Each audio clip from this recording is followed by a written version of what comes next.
They called it a camp. But Jasenovac did not function like the camps of Nazi Germany. There were no gas chambers here, no industrial machinery designed to hide the killing. At Jasenovac, death was personal. Along the banks of the Sava River, in the heart of the Balkans, a killing site emerged that even Nazi officials would later describe as unusually brutal. Run not by Germans, but by the Ustaše regime of the independent state of Croatia, Jasenovac became a place where ideology turned into violence without restraint, where men, women, and children were murdered not by system alone, but by hands. This was a camp built on hatred sharpened into action, a place where knives replaced schedules, where cruelty was not hidden behind paperwork, and where survival depended on chance, silence, and submission. For decades, Jasenovac remained wrapped in denial, distortion, and political silence. Its victims, Serbs, Jews, Roma, and anti-fascist Croats, were buried not only in mass graves, but in forgotten memory. Numbers were argued, crimes were minimized, and the truth was left fractured. Tonight, we step carefully into that silence. And before we begin, take a moment to like this video, subscribe to In&Out Nazi Germany, and let me know in the comments where in the world you're watching from. Every story, every memory, and every place matters. And together we keep history alive. Now let's begin. Chapter 1, Segment 1, The Ground Where Jasenovac Would Rise. Long before the name Jasenovac became synonymous with mass killing, the land along the Sava River was quiet, flat, and unremarkable, a stretch of marshes, forests, and fields in the heart of the Balkans where villages lived by farming, fishing, and trade,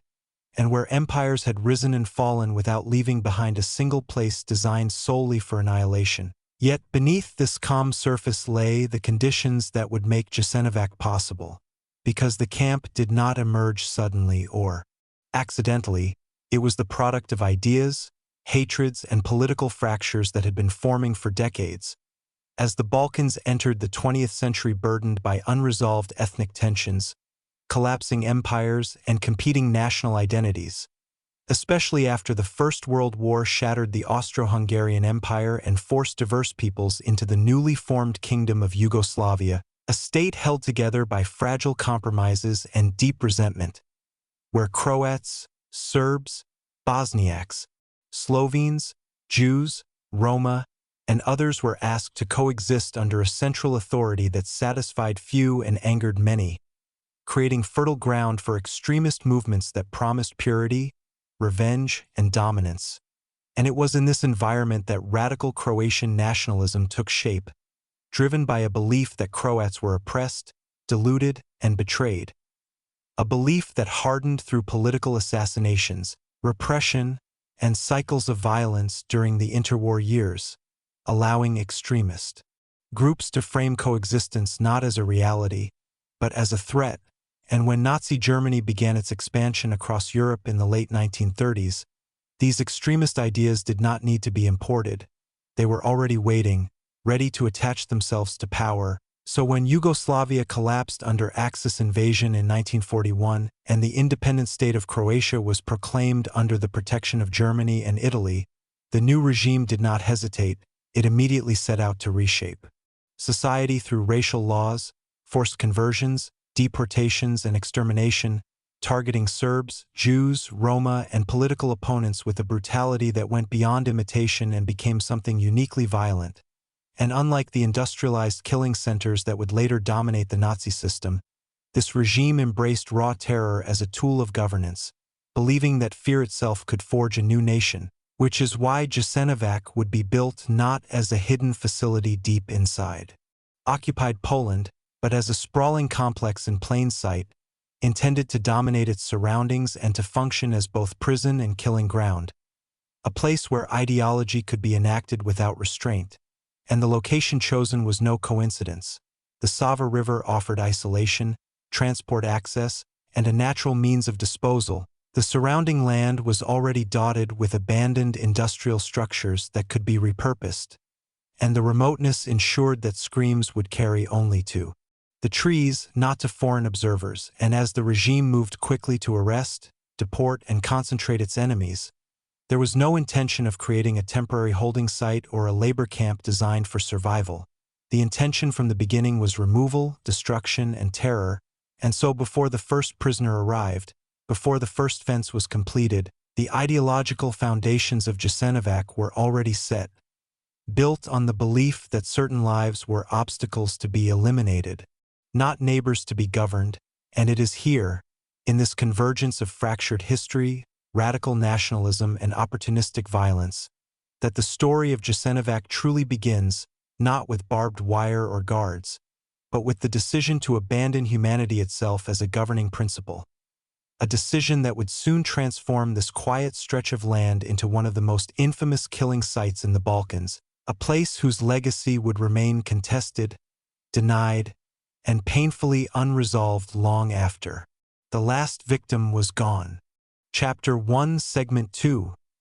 The ideology that turned neighbors into targets. The machinery of Jasenovac did not begin with fences or watchtowers. It began with words, laws, and declarations that transformed entire communities into enemies overnight. Because once the independent state of Croatia was proclaimed in April 1941, its leaders moved with startling speed to redefine who belonged and who did not, issuing racial and political decrees that stripped people of rights before stripping them of life. And these laws were not vague or symbolic, they were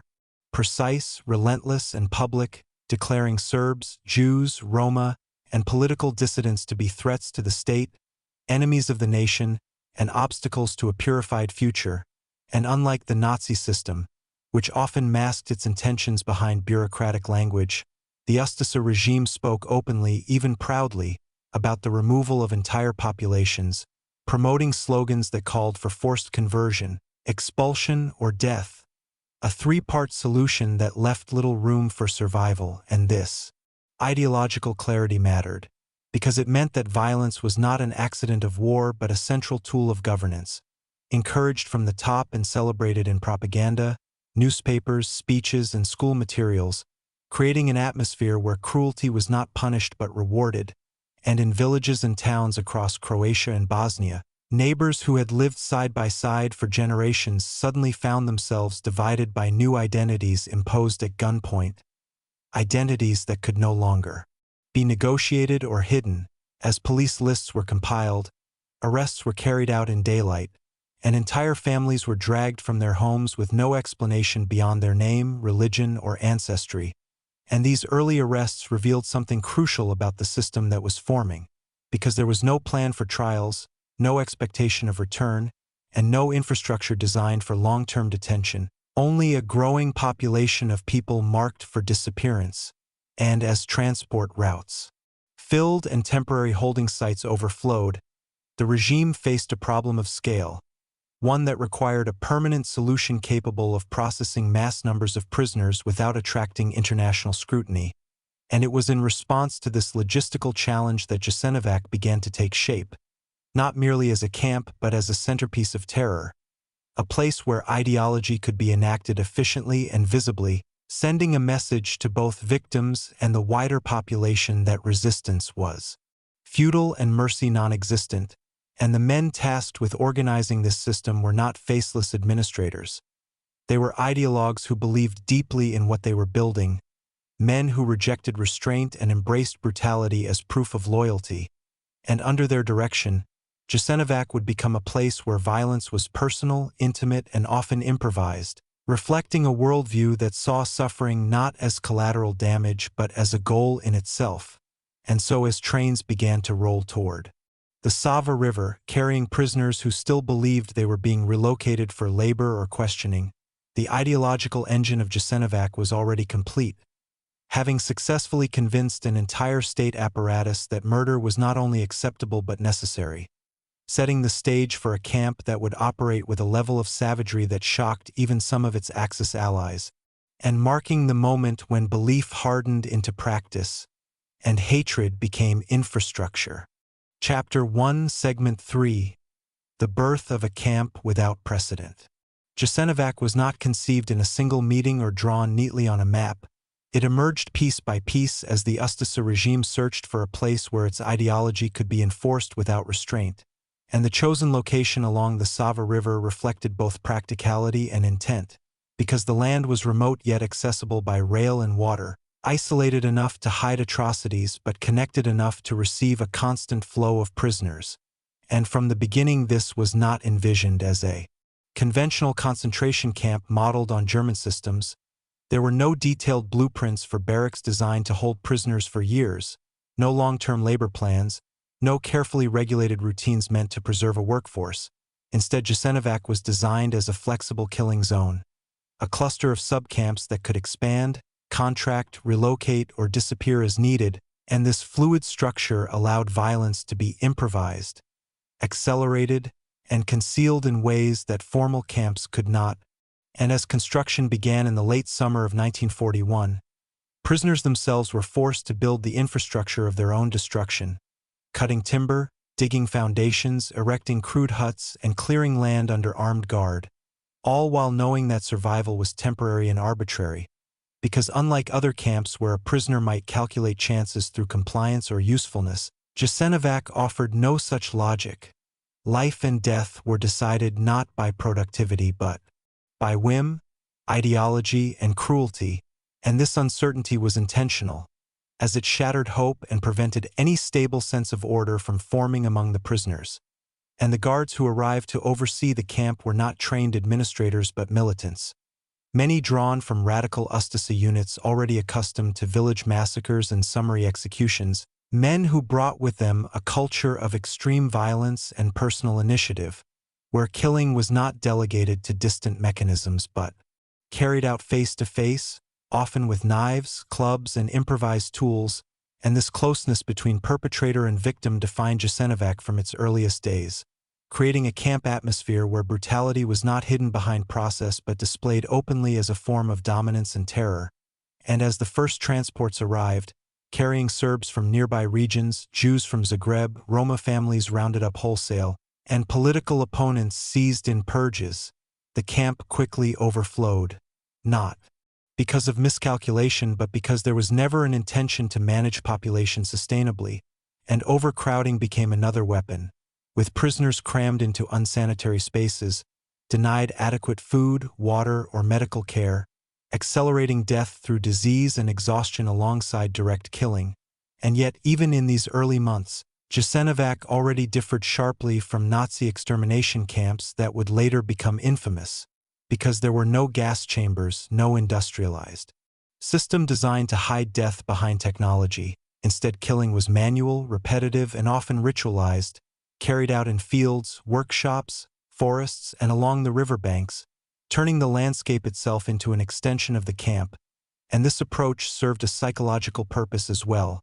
binding perpetrators to their crimes, reinforcing loyalty through shared guilt, and normalizing violence as daily labor. And for the surrounding population, rumors spread quickly, because bodies floated downstream, screams carried across fields, and survivors who escaped or were released spoke of horrors that seemed medieval in their savagery. Yet the regime made little effort to deny these accounts, relying instead on fear to maintain control. And as Jasenovac expanded into a network of subcamps, each specializing in different forms of labor, punishment, or execution, it became clear that this was not a temporary solution but a cornerstone of Ustaše rule, a place designed to eliminate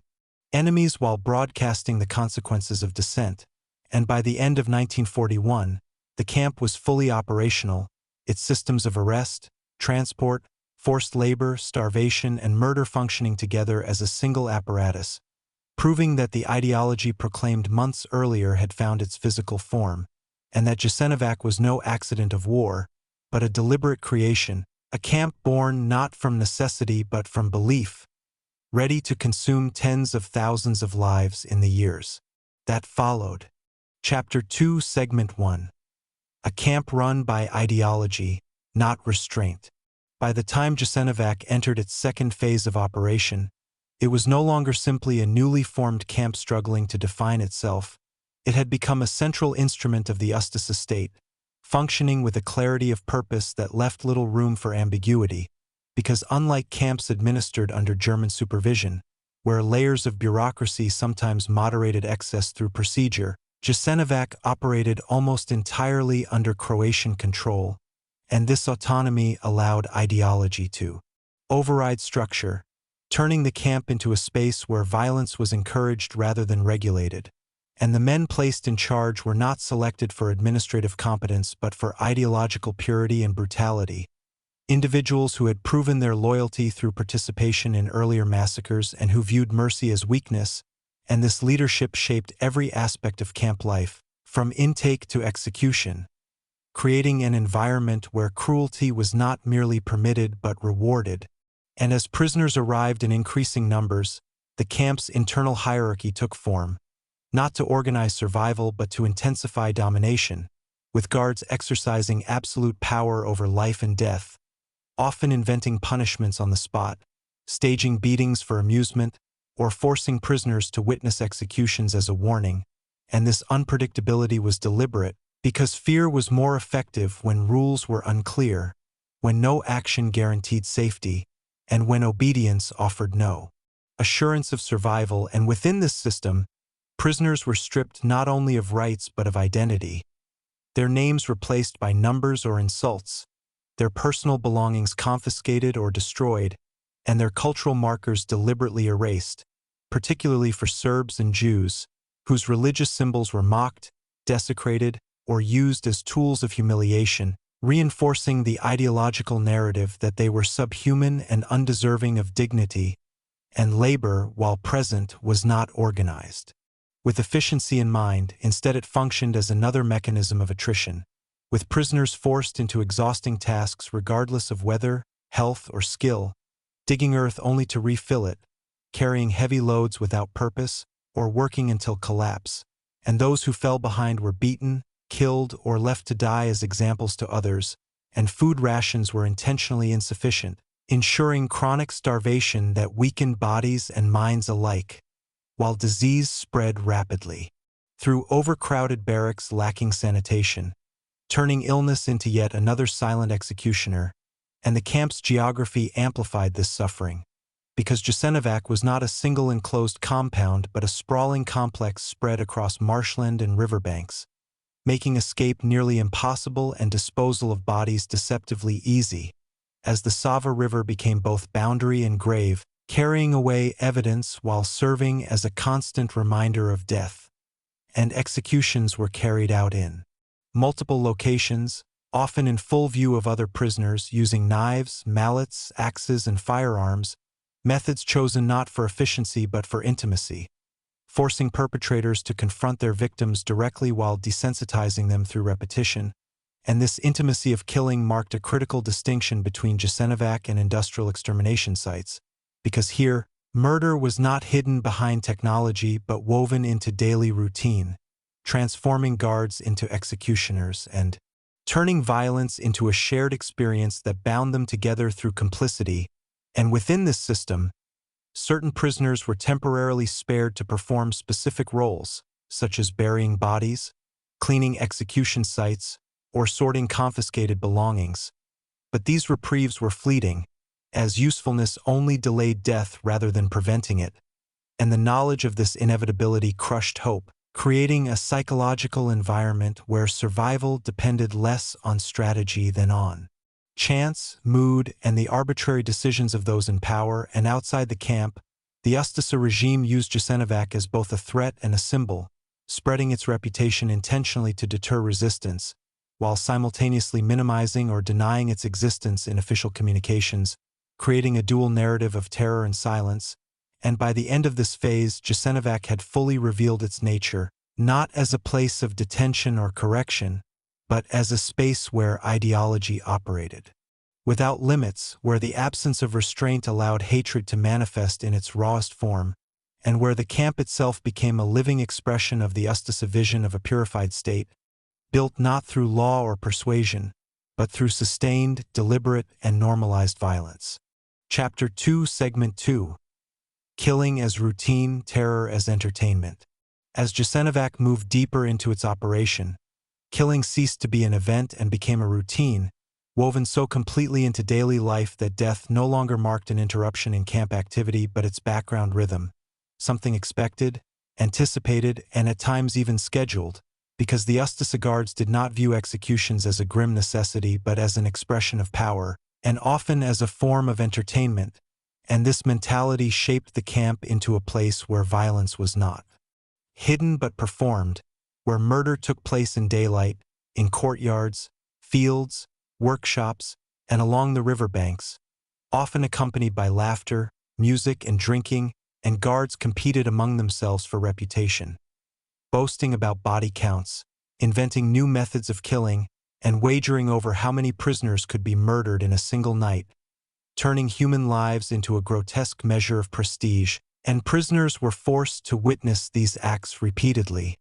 because terror was more effective when it was shared, when every scream echoed through the barracks, when every corpse served as a warning that no one was safe, and this exposure eroded not only physical strength but psychological resilience, as men, women, and children learned that survival had no moral logic, that innocence offered no protection, and that cruelty was not random but celebrated. And among the most notorious aspects of Jasenovac were the methods of killing themselves, which relied heavily on close contact violence, knives known as Srbosjek, blades strapped to the wrist, mallets used to crush skulls, axes swung with deliberate slowness, and firearms used sparingly, often reserved for moments when efficiency was briefly preferred over spectacle. And this reliance on manual killing forged a uniquely brutal atmosphere, because it required perpetrators to engage directly with their victims, to see faces, hear pleas, and feel resistance. Yet repetition dulled empathy, replacing it with ritual. And over time, guards developed routines around death, selecting victims in groups, marching them to execution sites, forcing them to dig their own graves, or lining them along riverbanks before pushing bodies into the current, while prisoners assigned to disposal details worked under threat of immediate execution if they hesitated, knowing their role would end the moment they were no longer useful. And within this system, certain days were marked by mass killings triggered by external events, such as partisan attacks, political directives, or visits from Ustaše officials. And these reprisals could result in hundreds or thousands of deaths within hours, carried out with frenzied intensity, as guards sought to demonstrate loyalty through bloodshed, and women and children were not spared, despite later attempts to obscure their fate, because entire families were often murdered together, sometimes after being forced to watch the execution of one another, reinforcing the regime's goal, not just to eliminate individuals but to erase entire communities, and starvation amplified this violence, as food rations were intentionally kept far below survival levels, reducing prisoners to skeletal figures incapable of resistance, while guards mocked their hunger, throwing scraps onto the ground or forcing prisoners to fight each other for crumbs, transforming desperation into spectacle. And disease flourished under these conditions, with typhus, dysentery, and infections spreading rapidly through overcrowded barracks lacking clean water or sanitation. Yet medical care was deliberately withheld, because illness served the same purpose as execution, thinning the population without effort, and those too weak to work were often selected for killing, reinforcing the idea that usefulness determined value, and even labor itself became a form of execution, as prisoners were forced to work in fields, brickworks, and construction projects under brutal supervision, beaten for slowing down, denied rest, and worked until collapse, at which point they were either killed or left to die, their bodies dragged away by fellow prisoners who understood they would soon follow. And this constant proximity to death reshaped social bonds within the camp, creating a fragile balance between solidarity and survival, as some prisoners risked their lives to share food, hide the sick, or warn others of impending selections, while others, broken by fear and hunger, were forced into roles that implicated them in the system, serving as capos or assistants under threat of execution, illustrating how the camp structure corrupted morality itself, turning survival into a series of impossible choices. And throughout all of this, the outside world remained largely silent, as the Ustaše regime minimized reports, denied atrocities, and exploited wartime chaos to shield Jasenovac from scrutiny, allowing the camp to operate as a closed universe governed by its own rules, where cruelty was normalized, killing was routine, and terror was not merely a tool of control but the camp's defining purpose. And by the end of this segment of Jasenovac's history, the camp had fully revealed itself as a place where violence was no longer a means to an end, but the end itself, a space where ideology manifested through the daily, deliberate destruction of human life, carried out not in secrecy, but in plain sight. Chapter 2, Segment 3, Erasure, Disposal, and the Machinery of Forgetting. As the killings at Jasenovac accelerated, the camp entered a phase defined not only by murder but by systematic erasure, because death alone was not enough for the Ustaše authorities. The evidence of death itself had to vanish, and this demand shaped a parallel machinery focused on disposal, concealment, and denial, transforming the landscape of the camp into a moving grave where bodies were meant to leave no trace, and prisoners assigned to these tasks became unwilling witnesses to the final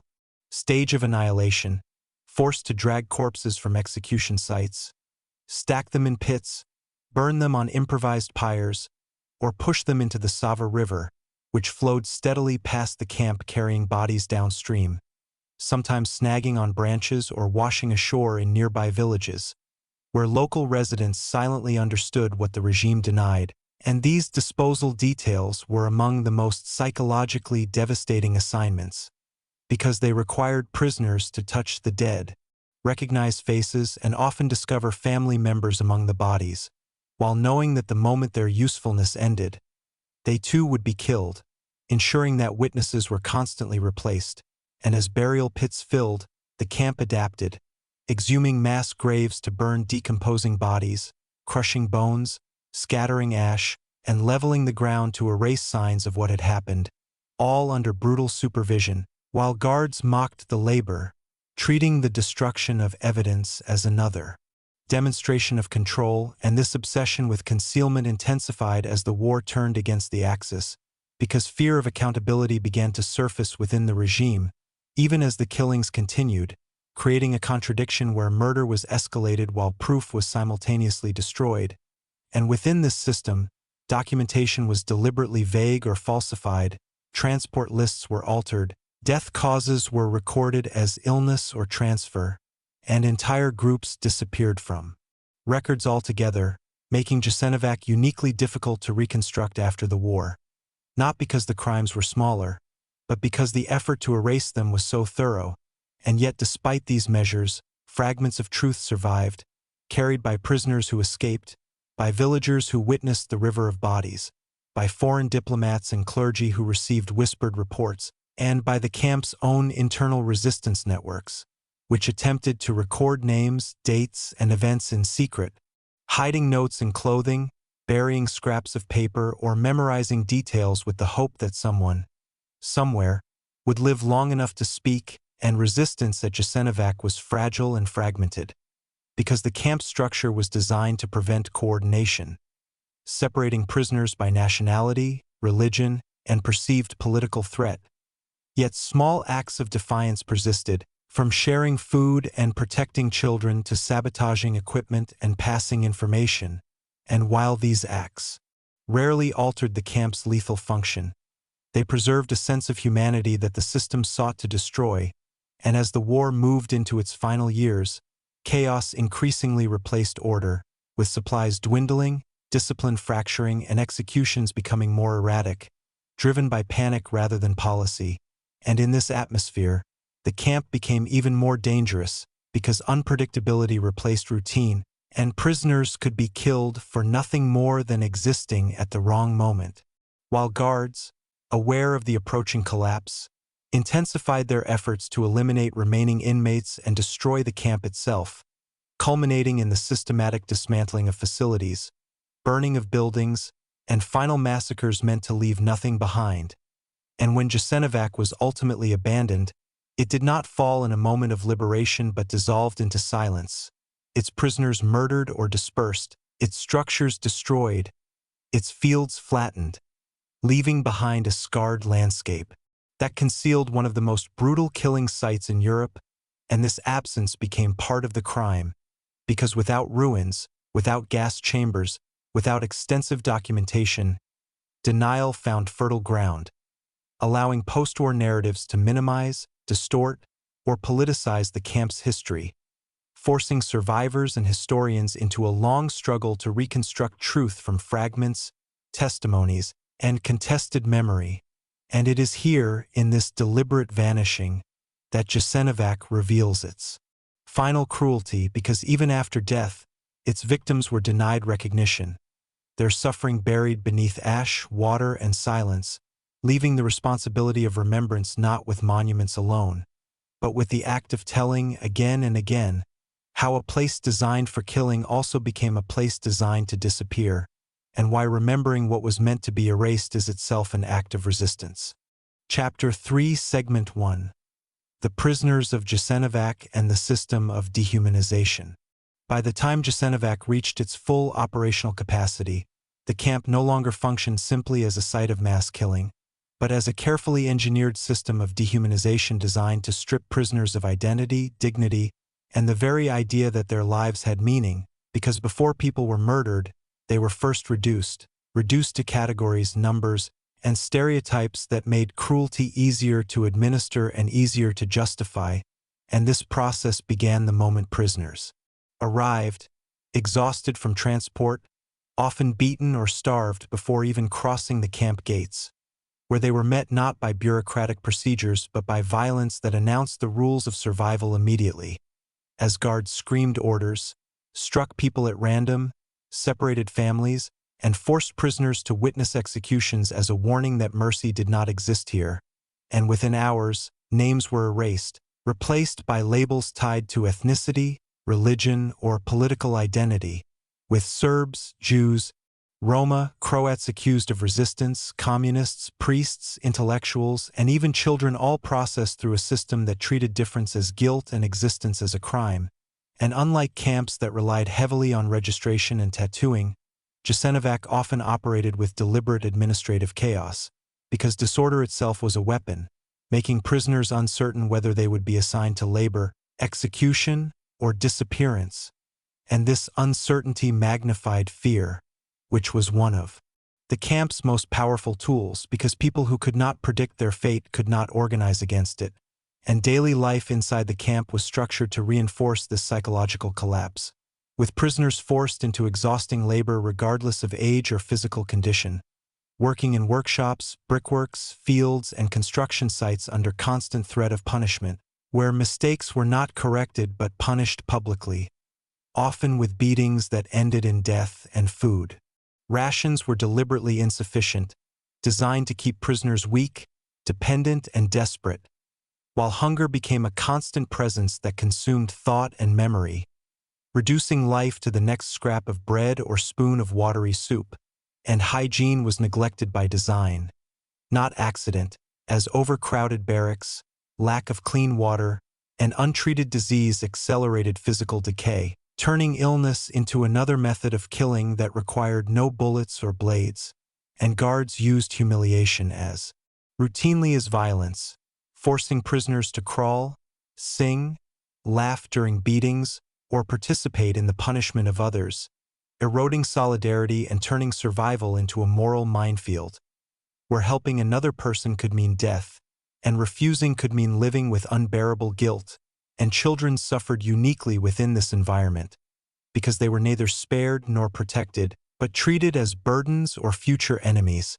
subjected to forced labor, starvation, and murder, while mothers were forced to make impossible choices, sometimes hiding children, sometimes surrendering them in desperate hope of survival, and women endured additional layers of abuse, including sexual violence, exploitation, and punishment designed to shame as well as destroy, and throughout the camp, language itself was twisted into a tool of control, with euphemisms masking executions, labor assignments hiding death sentences, and rumors deliberately spread to manipulate behavior, while the guards cultivated an atmosphere where hope was dangerous because it could lead to resistance, and yet, even within this system, fragments of humanity survived, not because conditions allowed it, but because prisoners clung to it as an act of defiance, sharing food despite hunger, whispering prayers or songs despite punishment, protecting the weak when possible, and remembering names and stories so that people would not vanish entirely.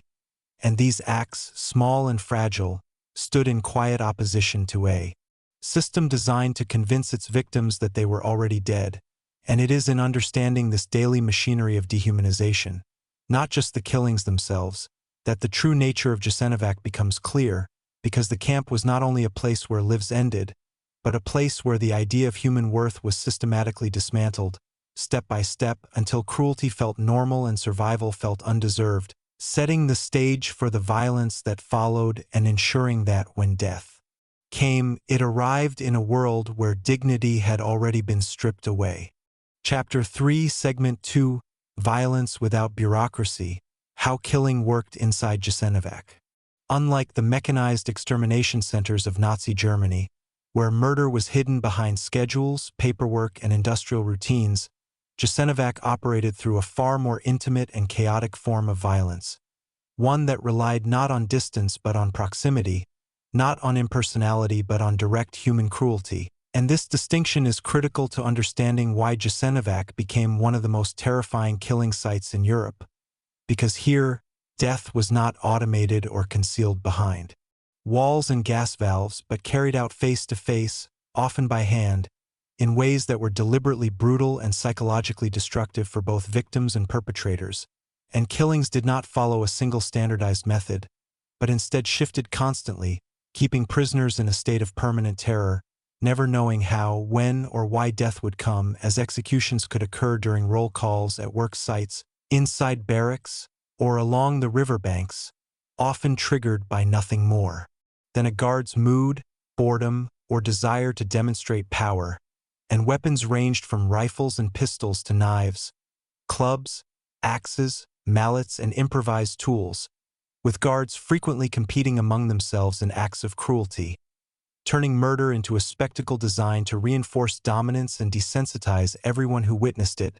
And prisoners were often forced to watch these killings, sometimes required to clean the blood afterward or dispose of bodies, ensuring that terror became part of daily routine rather than an exceptional event. And mass executions were carried out in fields, forests, and along the Sava River, where victims were marched in groups under the pretense of relocation or labor assignments, only to be beaten, shot, or bludgeoned and thrown into pits or water, while the river itself became both a grave and a symbol of disappearance, carrying bodies away and erasing evidence. And unlike camps that relied on centralized gas chambers, Jasenovac's killing process was deliberately decentralized, making accountability difficult and ensuring that violence could erupt anywhere, anytime, without warning. And this randomness was not a flaw but a feature, because unpredictability shattered resistance and exhausted hope, as prisoners could not adapt to a stable pattern of survival, and the guards cultivated this atmosphere intentionally, sometimes allowing prisoners to believe they had survived a dangerous period, only to unleash violence suddenly, reinforcing the message that safety did not exist, and executions were often preceded by humiliation, with victims forced to kneel, beg, sing, or denounce themselves, transforming death into a performance of domination where the final moments were designed to strip away dignity as thoroughly as life itself.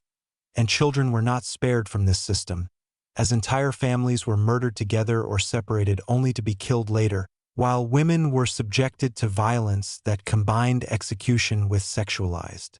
cruelty, further reinforcing the camp's role as a site where moral boundaries were intentionally erased.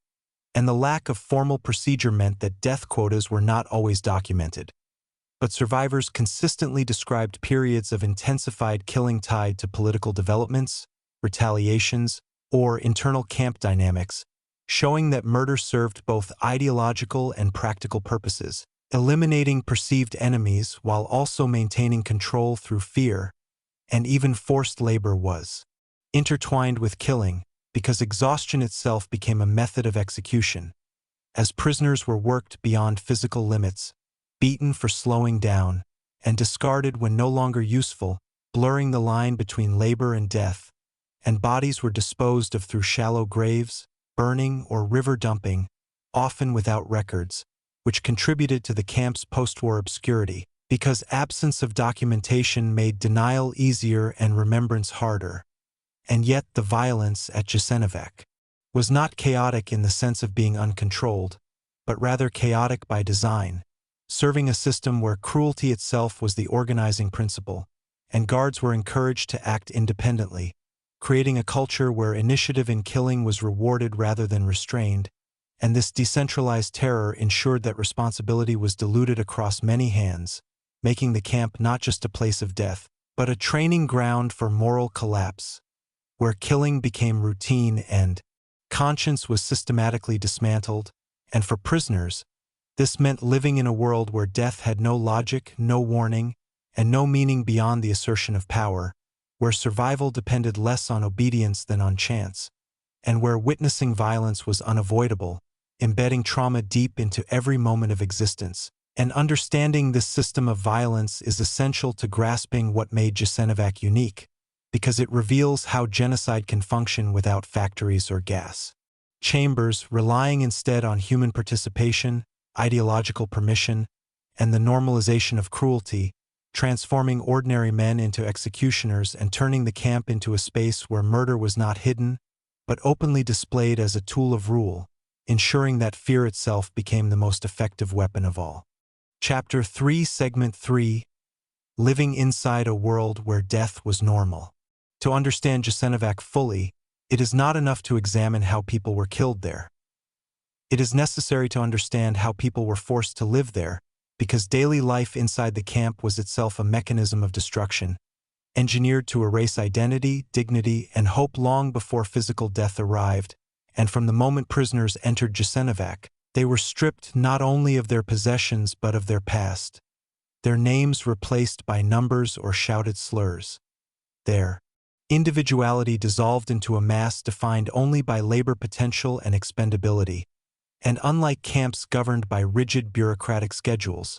Jasenovac operated with a cruel fluidity that made everyday survival psychologically unbearable, as prisoners woke each day without knowing whether they would be assigned to labor, beaten, humiliated, or killed outright, and mornings often began with roll calls that could last for hours regardless of weather, with prisoners forced to stand motionless, while guards counted, recounted, and punished those who collapsed from weakness, sometimes executing individuals publicly as warnings, turning the simple act of standing into a life-threatening ordeal, and food rations were deliberately insufficient, consisting of watery soup, scraps of bread, or spoiled ingredients that barely sustained life, ensuring chronic hunger that weakened bodies and sharpened desperation, while guards used food as a weapon, withholding it as punishment or distributing it selectively to enforce obedience and sow division among prisoners, and hygiene was virtually non-existent, as overcrowded barracks, contaminated water, and lack of medical care allowed disease to spread unchecked, with lice, dysentery, and infections becoming constant companions, and those who became visibly ill were often selected for execution rather than treatment, reinforcing the reality that weakness itself was a crime, and forced labor assignments varied from agricultural work to construction, drainage projects, and disposal of bodies, but all shared a common purpose: to exhaust prisoners physically and mentally until collapse, and beatings were routine, delivered not only for perceived infractions but arbitrarily, reminding prisoners that compliance offered no real protection, and work was often pointless or deliberately destructive, such as rebuilding structures only to tear them down again, reinforcing the sense that life itself had lost meaning, and nights offered no refuge as barracks were overcrowded, filthy, and filled with fear, with prisoners sleeping on bare floors or wooden planks, pressed against one another, listening to screams, gunshots, or the sounds of violence carried by the wind, while guards frequently entered barracks to drag prisoners out for punishment or execution, ensuring that terror extended uninterrupted from day into night, and psychological violence was as pervasive as physical brutality, as guards manipulated prisoners through False promises, staged reprieves, and sudden reversals, sometimes announcing releases or transfers only to murder those selected. Teaching inmates not to trust hope itself, and family bonds were deliberately broken, with parents forced to watch children taken away, spouses separated, and communities dismantled piece by piece, destroying social structures that might offer emotional resistance, and children, when present, were subjected to the same starvation and terror as adults, often witnessing violence far beyond their capacity to comprehend, while women endured additional layers of abuse, including sexual violence, exploitation, and targeted humiliation, reinforcing the camp's function as a space where all moral boundaries were erased, and survival often depended on fragile networks of mutual aid, where prisoners shared food, whispered warnings, or protected one another when possible, acts that carried immense risk but represented the last expressions of humanity in a system designed to extinguish it, and yet even these bonds were constantly threatened by the camp's structure, which rewarded betrayal and punished solidarity, forcing prisoners into impossible choices between self-preservation and moral integrity, and over time, the normalization of death reshaped perception itself, as prisoners described becoming numb to corpses, executions, and suffering, not because they accepted it, but because emotional collapse was the only defense against madness. And this psychological erosion was one of Jasenovac's most devastating effects, because it aimed not just to kill bodies, but to dismantle the inner world of those who remained alive, leaving survivors haunted by guilt, memory, and the knowledge of what they had been forced to witness. And this daily existence reveals why Jasenovac cannot be understood merely as a site of mass murder, but as a total system of domination, where life was prolonged only to increase suffering, where death was omnipresent yet unpredictable, and where the camp itself functioned as a living weapon, crushing resistance not only through violence, but through the slow, deliberate destruction of meaning, making survival itself an act of endurance against a world designed to prove that humanity could be erased, one day at a time. Chapter 4, Segment 1. The Machinery of Killing Without Rules. Jasenovac entered its most lethal phase not through a single order or structural change, but through the gradual removal of all remaining limits on violence, transforming the camp into a place where killing no longer required justification, procedure, or even efficiency, and unlike the mechanized extermination centers of Nazi Germany, Jasenovac operated through a system of personal brutality, improvisation, and terror that reflected the ideological fanaticism of the Ustaše regime, where murder was not hidden behind walls or gas chambers but carried out openly, often ritualistically, and always unpredictably,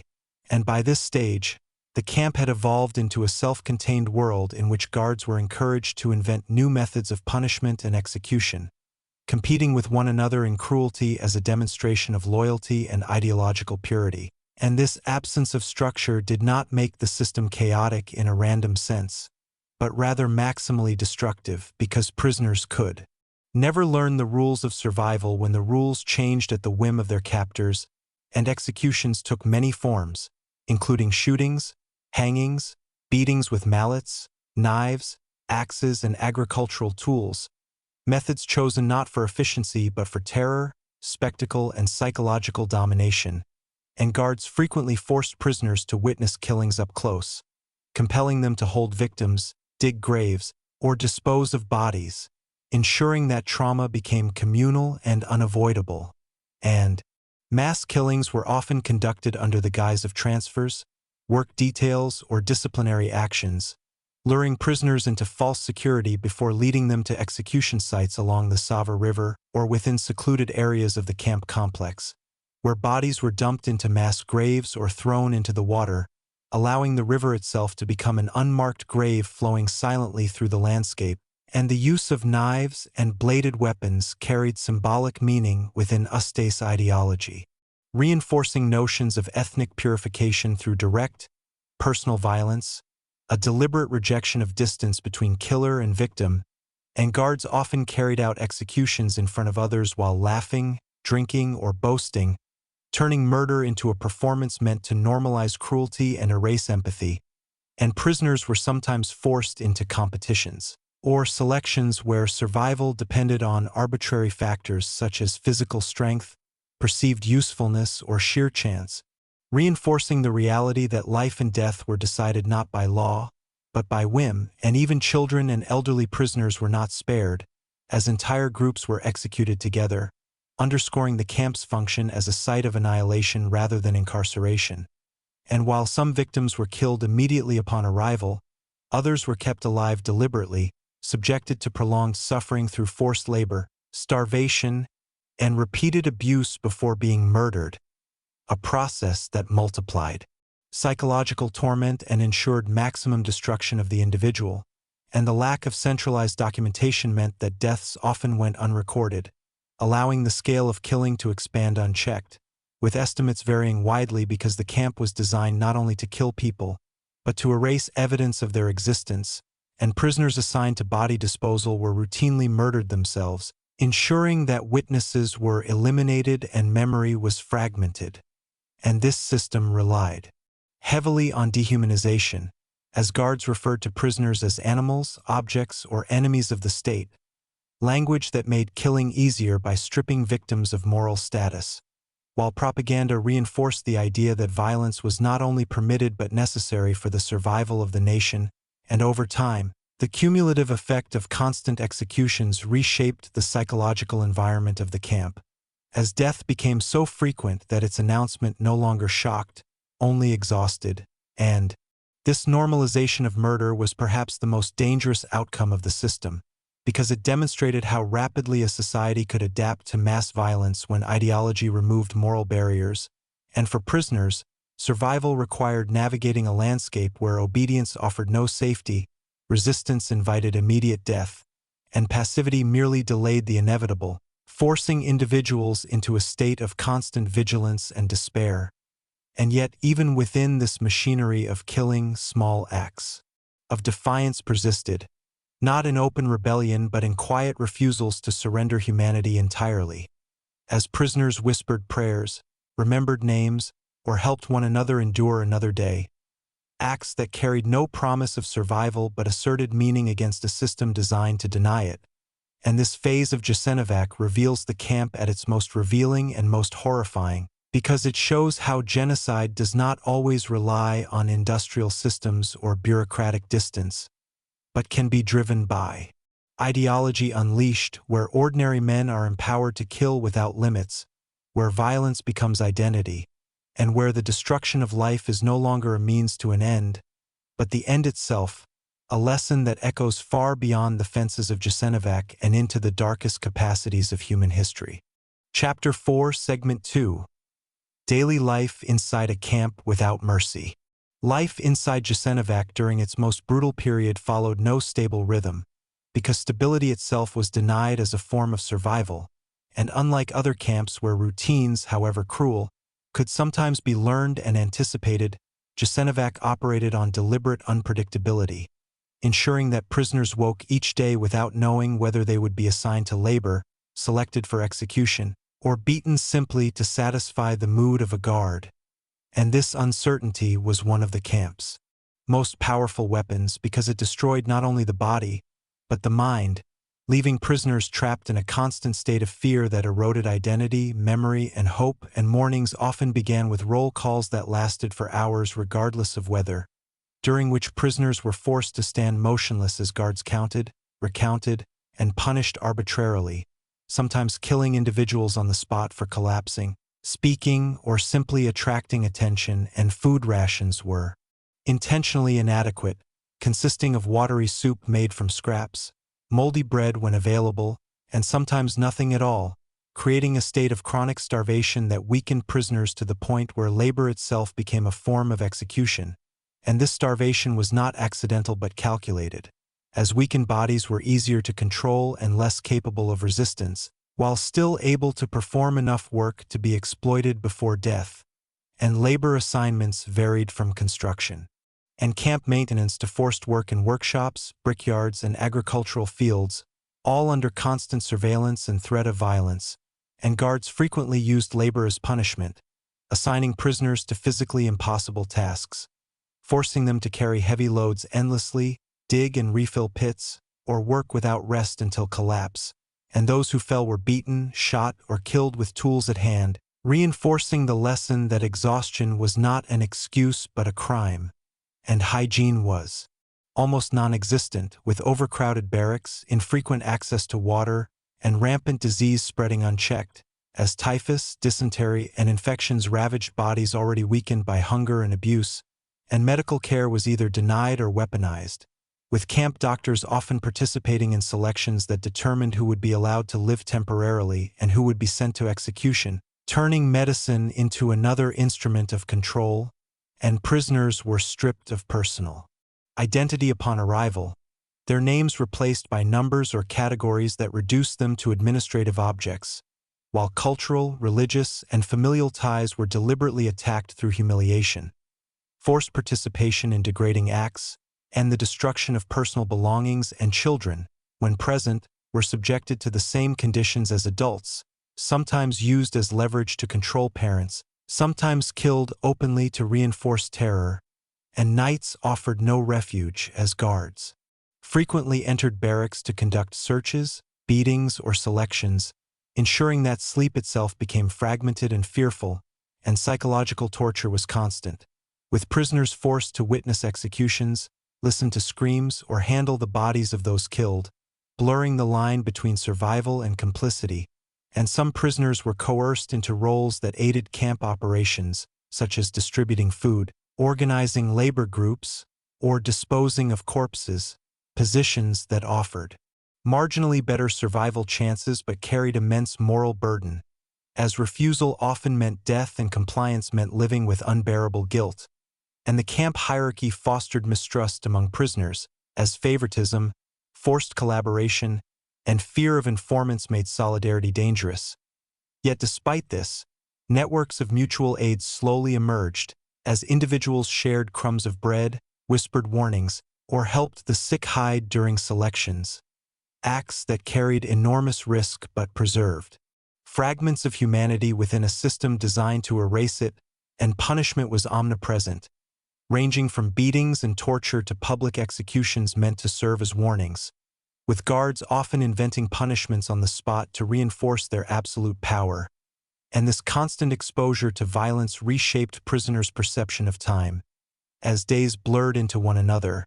marked not by dates but by deaths, losses, and fleeting moments of survival, and hope became a fragile, dangerous emotion, because attachment to the future could amplify despair when it was crushed, leading some to withdraw emotionally as a form of self-protection. And yet even in this environment, prisoners found ways to remember who they were, through silent prayers, shared stories, songs sung under breath, or the preservation of names and memories of those who died, acts that defied the camp's goal of total erasure. And daily life at Jasenovac thus reveals a crucial truth about the camp's function, because it was not only a place of killing but a system of sustained suffering, where death was omnipresent but not always immediate, where the destruction of the human spirit was pursued with as much intensity as the destruction of the body. And by examining these daily conditions, we see how genocide operates not only through mass executions but through the slow, grinding erosion of dignity, choice, and meaning, a process that turned ordinary hours into instruments of terror and transformed survival itself into an act of resistance, even when survival offered no promise beyond the next uncertain dawn. Chapter 4, Segment 3, Violence as Ritual and the Machinery of Terror. At Jasenovac, violence was not merely a means to an end but a ritualized system carefully embedded into daily life, transforming cruelty into routine and murder into spectacle. And unlike the industrialized killing centers of Nazi Germany where death was often hidden behind walls and machinery, Jasenovac functioned openly, relying on direct, personal brutality that forced both victims and perpetrators into constant proximity, ensuring that terror was not abstract but immediate, intimate, and inescapable, and guards did not simply carry out executions as administrative tasks but often competed with one another in displays of savagery, turning killing into a demonstration of loyalty, power, and ideological commitment. And this competition created an environment where restraint was viewed as weakness and excess violence as virtue, reinforcing a culture in which mercy had no place, and executions were frequently carried out in full view of other prisoners, not only to eliminate individuals but to communicate a message to all who watched, that life existed only at the discretion of the guards, and methods of killing were deliberately varied, ranging from shootings and hangings to beatings with mallets, knives, axes, and improvised weapons, ensuring that death remained unpredictable and psychologically destabilizing, and many prisoners were forced to participate in or witness these killings, compelled to dig graves, transport bodies, or clean execution sites, blurring the boundary between victim and instrument and deepening the trauma of survival. And this forced involvement served a dual purpose, because it both facilitated the camp's operations and inflicted lasting psychological damage, making resistance more difficult by entangling prisoners in acts they would carry with them long after liberation. And children were not spared from this system of terror, as their suffering was often used deliberately to break adults, with executions carried out publicly, to demonstrate that no innocence offered protection, and guards sometimes targeted family members sequentially, forcing survivors to endure the agony of watching loved ones die before them, a tactic designed to annihilate emotional resilience and extinguish the will to live.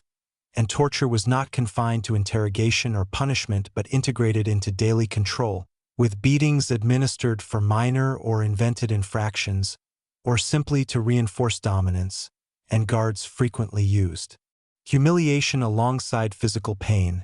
forcing prisoners into degrading acts meant to strip away identity and self-respect, such as mock performances, forced laughter during executions, or participation in rituals that celebrated the camp's violence.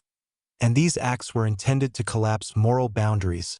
turning survival into a negotiation with degradation, and beyond individual brutality, mass killings occurred regularly, particularly during periods of heightened paranoia or reprisal, when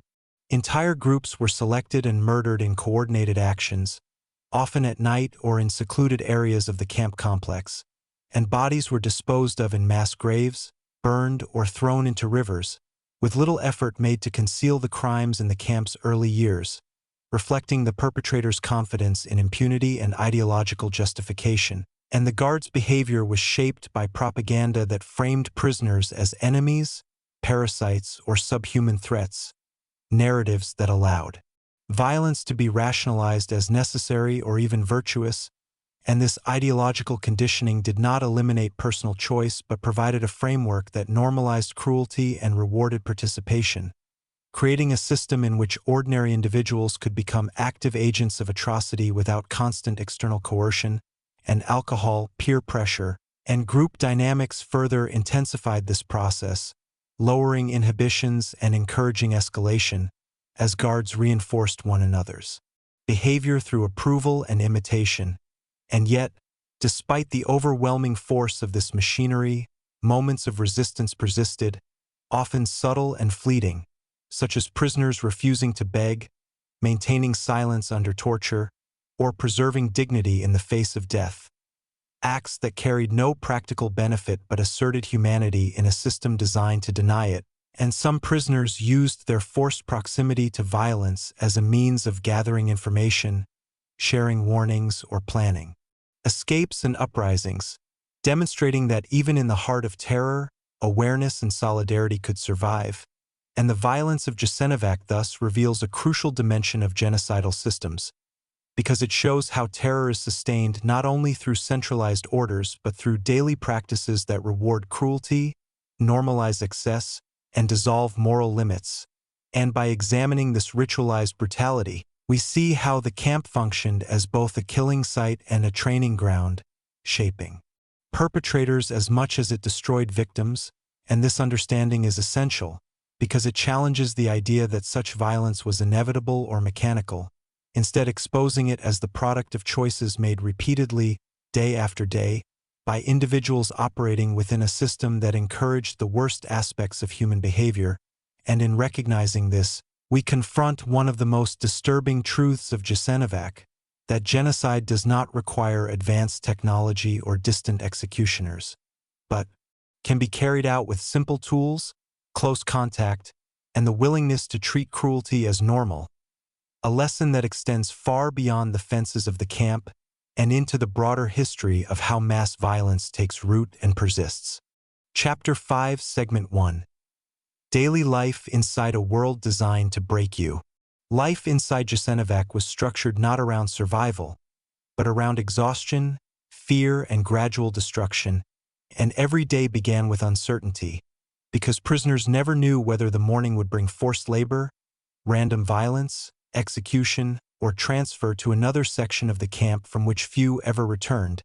And unlike camps that operated with rigid schedules and bureaucratic order, Jasenovac thrived on chaos, using unpredictability as one of its most effective weapons, ensuring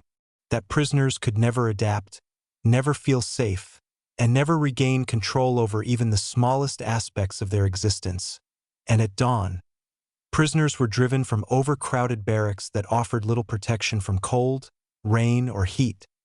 structures often built by the prisoners themselves using scavenged materials, and sleeping conditions were horrific, with dozens crammed onto wooden platforms or dirt floors infested with lice, fleas, and disease, and the stench of human waste, sickness, and unwashed bodies hung constantly in the air. Because sanitation was almost non-existent, latrines were insufficient or deliberately withheld, and clean water was scarce or denied as punishment, and hunger was the defining feature of daily life, as food rations were intentionally inadequate, consisting of watery soups, moldy bread, or scraps that barely sustained life, and starvation was not a byproduct of neglect but a calculated tool of control, because weakened prisoners were easier to dominate, less capable of resistance, and more likely to die quietly, and guards frequently manipulated food as a reward or punishment, distributing slightly larger portions to those who cooperated, informed on others, or performed particularly degrading tasks, while denying food entirely to those marked for punishment. And the physical effects of starvation were visible everywhere, as bodies shrank, bones protruded, faces hollowed, and even young prisoners aged rapidly, moving slowly under the weight of exhaustion, and forced labor consumed most daylight hours, with prisoners assigned to tasks designed to extract maximum effort with minimal regard for human limits, including construction, repair of camp infrastructure, agricultural labor, transport of heavy materials, and work in workshops that supported the Ustaše war effort. And many of these tasks served little practical purpose beyond exhausting the workforce, because inefficiency and redundancy were common, reflecting the camp's primary function as a site of destruction rather than production, and guards frequently altered assignments without explanation, forcing prisoners to perform pointless or repetitive labor simply to assert power, and physical abuse was constant during work details, as beatings were administered for slowing down, stumbling, or failing to meet arbitrary expectations, and prisoners were often forced to work while injured or ill, with no medical care provided, and those who collapsed were beaten, shot, or left to die where they fell, their bodies later removed by fellow prisoners under threat of punishment, and disease spread rapidly through the camp, fueled by malnutrition, overcrowding, and lack of hygiene, with typhus, dysentery, tuberculosis, and other illnesses claiming countless lives, and medical care, when it existed at all, was often a cruel parody, as sick prisoners were denied treatment, used for experiments, or selected for execution under the guise of quarantine. And the camp infirmary became another site of terror, where entering often meant never returning, and psychological suffering was as pervasive as physical pain, because prisoners were subjected to constant humiliation, insults, and dehumanization. Stripped of their names and reduced to numbers, categories, or slurs, and guards made deliberate efforts to erase personal identity, mocking religious practices, banning cultural expression, and punishing any attempt to preserve dignity, such as standing upright, speaking respectfully, or maintaining personal cleanliness beyond what was permitted, and family units were systematically destroyed, with men, women, and children separated, often forced to witness one another's suffering or death, a tactic designed to shatter emotional bonds and deepen despair. And children inside Jasenovac faced particularly horrific conditions, as they were given the same labor expectations as adults, received even less food, and were frequently targeted for abuse, their vulnerability exploited to terrorize others. And yet,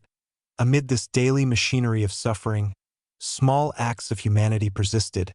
often unnoticed by guards, such as prisoners sharing crumbs of food, whispering prayers, teaching children quietly, or offering comfort to the dying, gestures that carried enormous risk but allowed individuals to reclaim fragments of moral agency. And some prisoners organized informal support networks, helping the weakest survive a little longer by rotating work duties, hiding the sick during selections, or passing information about guard behavior. And these acts did not change the structure of the camp, but they mattered deeply to those who participated, because they affirmed that cruelty had not entirely erased compassion, and resistance, though limited and dangerous, took many forms, including work slowdowns, sabotage of tools, feigned incompetence, and the preservation of memory through storytelling, songs, or shared recollections of life before. Imprisonment, acts that asserted continuity with a world the camp sought to annihilate, and the daily routine of Jasenovac thus functioned as a sustained assault on body, mind, and identity, designed not for rapid extermination but for prolonged suffering, ensuring that death, when it came, was the final stage of a process that had already stripped prisoners of health, dignity, and hope. And by examining daily life inside the camp, we see how genocide operates not only through mass killings but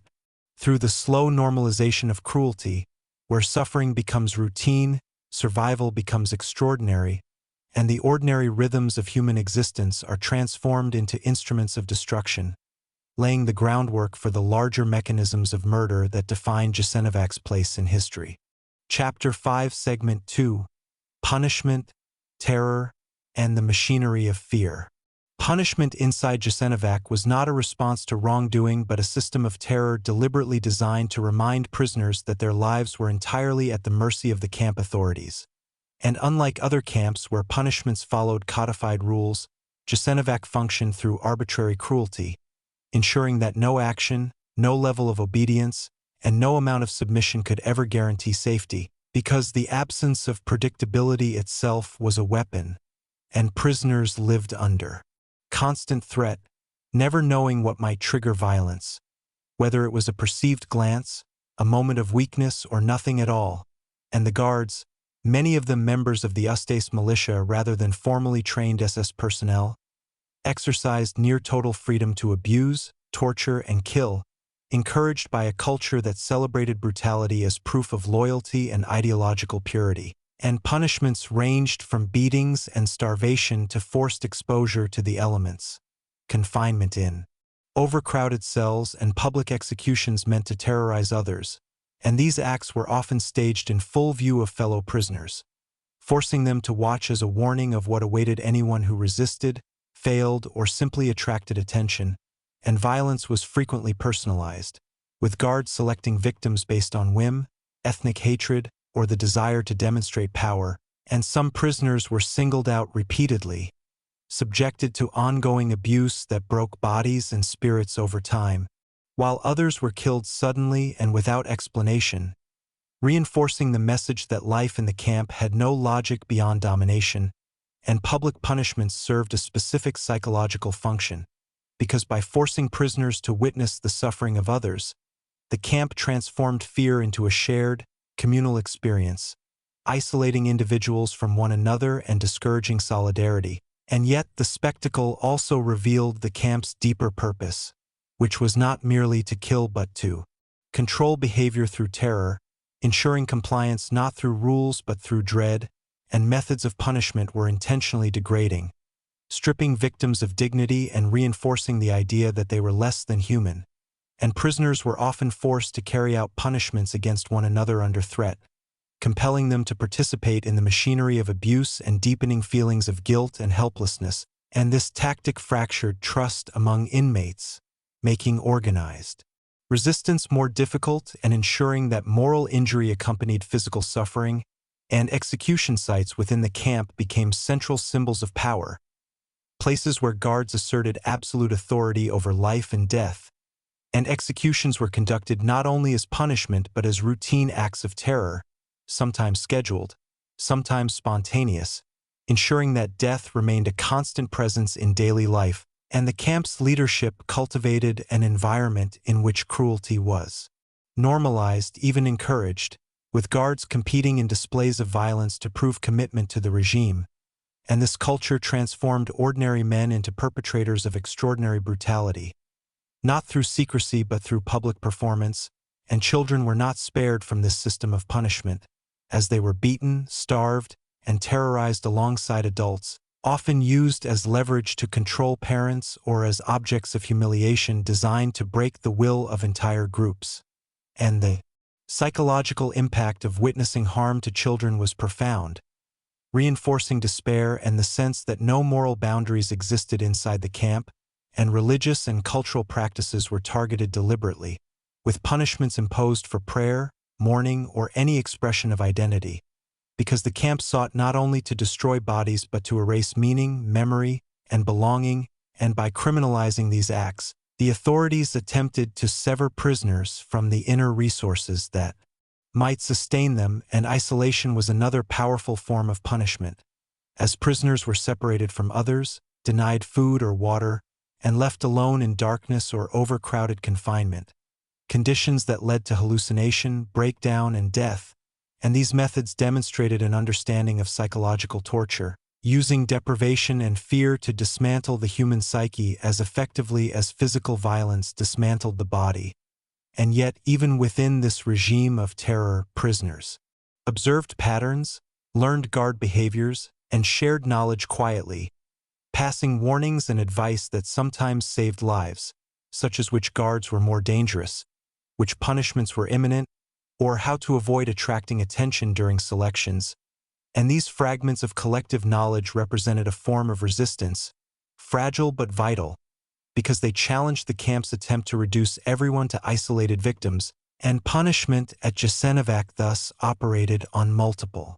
levels simultaneously, inflicting pain, enforcing obedience, destroying solidarity, and reinforcing ideological hatred, while also serving as a training ground for perpetrators, teaching them that violence was not only permitted but rewarded. And by examining this system of terror, we see how genocide relies not solely on mass killing but on sustained environments of fear that normalize cruelty, condition perpetrators, and break down the social bonds that might otherwise resist oppression, revealing how camps like Jasenovac functioned as laboratories of terror, refining methods that extended far beyond their fences and into the broader machinery of mass violence. Chapter 5, Segment 3: Survival, Resistance, and the Quiet Defiance of the Prisoners. Survival in Jasenovac was never guaranteed by strength, obedience, or usefulness, because the camp was designed to eliminate rather than exploit life. And yet within this environment of deliberate annihilation, prisoners still found ways to endure, resist, and assert fragments of humanity against a system built to erase them, and survival itself became an act of defiance, carried out quietly, cautiously, and often invisibly, as prisoners learned to read the rhythms of terror, observing guard behavior, anticipating moments of danger, and adapting in small but critical ways that sometimes meant the difference between life and death. And this knowledge was rarely written or spoken openly, but passed in whispers, gestures, and glances, creating an underground network of shared awareness that countered the camp's attempt to isolate individuals completely. And food, the most precious resource inside Jasenovac, became both a weapon of control and a currency of survival, as prisoners scavenged, shared crumbs, diluted soup, and concealed scraps to sustain one another, often risking severe punishment to help the weak, the sick, or the young. And these acts of sharing, though small in material terms, carried immense moral weight, because they preserved bonds of solidarity in a place where the system demanded selfishness and despair, and labor, though intended as a method of destruction, also created moments of opportunity, as work details outside central compounds allowed. Brief contact with civilians, access to discarded materials, or moments of relative invisibility where prisoners could rest, exchange information, or plan, and skilled prisoners sometimes used their abilities to make themselves temporarily indispensable, not as a path to freedom but as a way to delay death, knowing that usefulness offered only fragile protection in a camp governed by arbitrary violence, and resistance at Jasenovac rarely took the form of open rebellion, because the imbalance of power was absolute, but it existed nonetheless in subtle forms, including sabotage of work, deliberate slowdowns, falsification of records, and the quiet preservation of names, stories, and memories, acts intended to ensure that the victims would not vanish without trace. And some prisoners took enormous risks to document conditions, passing information beyond the camp or committing details to memory with the intention of testifying if they survived. And this commitment to bearing witness reflected an understanding that survival was not only about living through the camp, but about ensuring that the truth would outlive it, and spiritual resistance also persisted, as prisoners found ways to pray, mourn, and remember their identities despite prohibitions,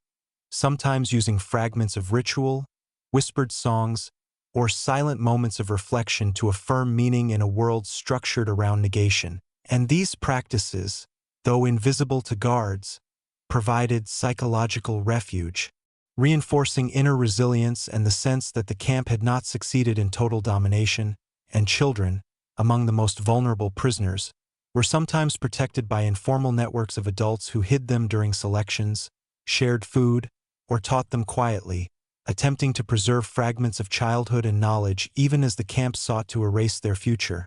And these efforts often came at great personal risk, demonstrating that compassion survived even in an environment engineered to extinguish it, and resistance also emerged in moments of collective courage, as prisoners occasionally refused orders, protected one another during beatings, or intervened to prevent killings, acts that rarely altered the camp's structure but carried profound symbolic significance, showing that moral agency had not been fully destroyed, and the camp authorities responded to such defiance with intensified terror, reinforcing the deadly cost of resistance. Yet the very need to suppress these acts revealed that control was never absolute, and as the war progressed and the regime weakened, rumors of Allied advances spread through the camp, carried by new arrivals, sympathetic civilians, or guards themselves, and these rumors, though uncertain,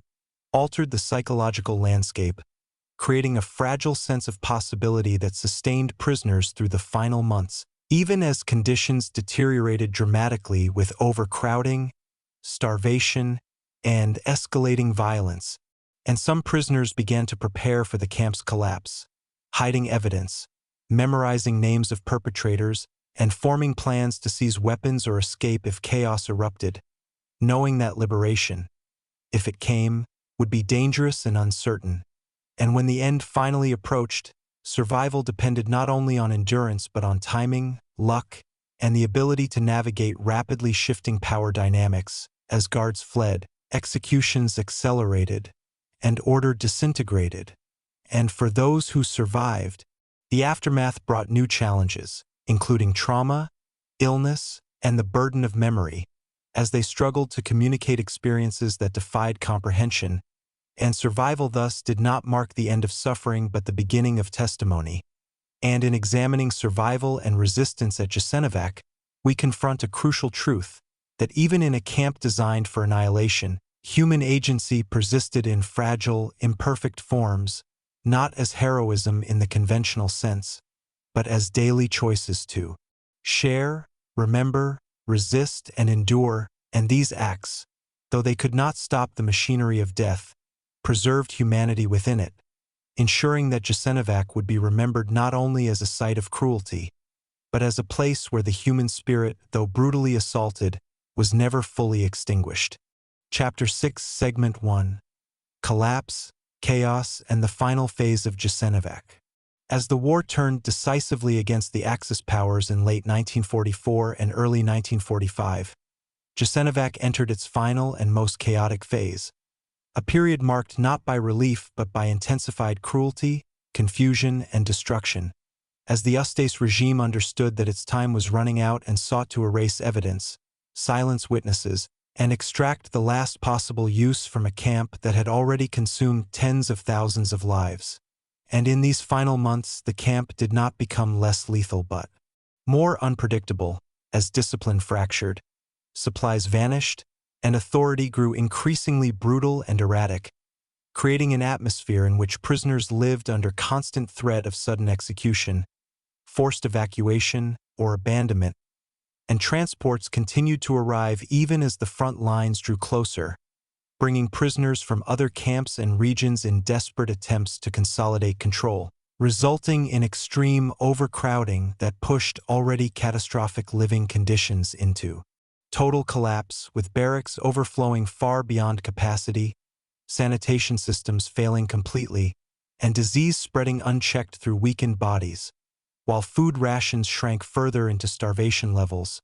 turning hunger into a constant physical agony that dominated every waking moment, and guards, increasingly fearful and unstable, responded to this collapse not with restraint but with violence, using beatings, executions, and terror to assert control over a system that was visibly disintegrating, and at the same time, orders began to circulate to destroy documentation, dismantle structures, and eliminate prisoners who might later testify, reflecting a growing awareness among perpetrators that accountability might follow defeat. And within this atmosphere of impending doom, prisoners sensed that something was changing, though liberation remained uncertain and terrifying, as rumors spread unevenly through whispered conversations and fragmented news brought by new arrivals, suggesting that Allied forces were advancing and that the Ustaše state was collapsing. Yet these rumors offered only fragile hope, because history had taught the prisoners that moments of transition were often the deadliest, and indeed, as the regime weakened, killings often increased, driven by panic, vengeance, and the desire to leave no witnesses behind, and work details became more erratic, sometimes ceasing altogether as resources ran out, while at other times prisoners were forced into frantic labor aimed at dismantling the camp itself, burning records, demolishing facilities, and digging mass graves, tasks that made clear the intent to erase both victims and evidence, and executions during this period were often carried out hastily and without pretense, bodies left unburied or dumped into rivers, signaling the breakdown of even the minimal routines that had previously structured terror. And amid this chaos, some guards fled, deserted, or attempted to disguise themselves as civilians, while others became more violent, lashing out at prisoners in displays of absolute power that masked their fear, and prisoners, acutely aware that survival now depended on reading these shifting dynamics,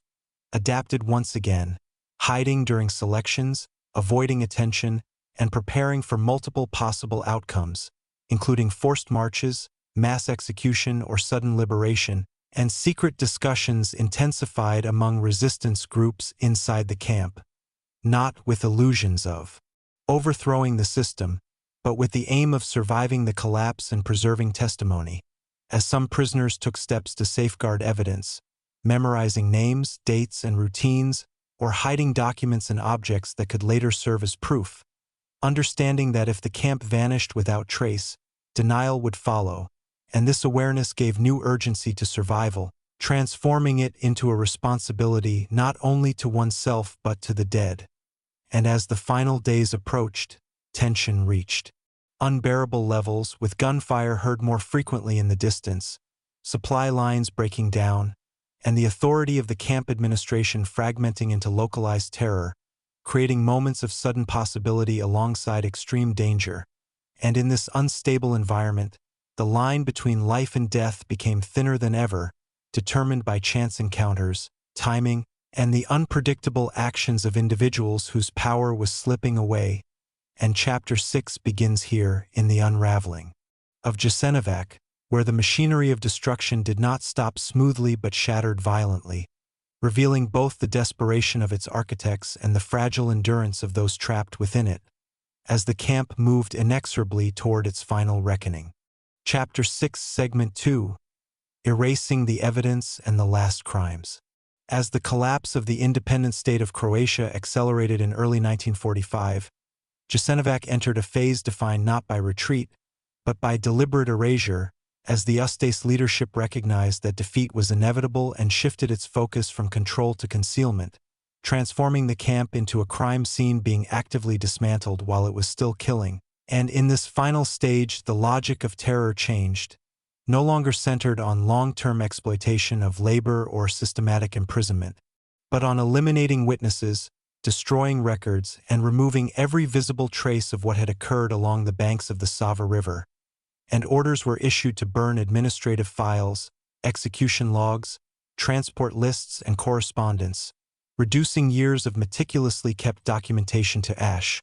while prisoners were forced to participate in this destruction, made to tear apart offices, dismantle barracks, and destroy machinery that had once sustained the camp's daily operations. A process that revealed with chilling clarity how carefully organized the system had been, and how intentionally it was now being dismantled, and alongside this bureaucratic erasure came physical annihilation. As mass graves were reopened and bodies exhumed, burned, or dumped into rivers in a frantic effort to erase evidence of earlier massacres, turning the camp into a landscape of smoke, fire, and exposed remains, where the dead were violated once more in the service of denial. And this process was carried out with ruthless urgency, driven by fear of approaching partisan forces and the certainty that survivors would one day testify. And during this period, executions often occurred without any pretense of procedure. Prisoners selected arbitrarily, shot in groups, or killed during forced labor tasks. Their deaths justified by nothing more than convenience, and the distinction between guards and executioners vanished entirely. As violence became constant, improvisational, and personal, reflecting a regime that no longer cared about appearances, only about silence and prisoners, acutely aware that the camp itself was being prepared for disappearance, understood that their lives were now considered liabilities, and survival depended on avoiding attention at all costs, hiding during roll calls, blending into work details, or feigning illness at moments when executions intensified, strategies that carried enormous risk but represented the only remaining agency available. And as chaos deepened, the hierarchy within the camp fractured, with some Ustaše guards fleeing or abandoning posts, while others remained, either out of ideological commitment or fear of retribution from their own commanders, creating uneven zones of danger where authority shifted unpredictably. And this instability produced moments when prisoners could move, communicate, or hide more freely, but also moments of sudden violence when remaining guards asserted control through brutality, and rumors circulated constantly, carried by new arrivals, whispered among resistance networks, and pieced together from fragments of overheard conversations, suggesting that the war was ending, that Germany was collapsing, and that liberation might be approaching. But these rumors were shadowed by equally persistent fear, because many camps had been liquidated with mass murder rather than liberated, and no one could know which fate awaited Jasenovac.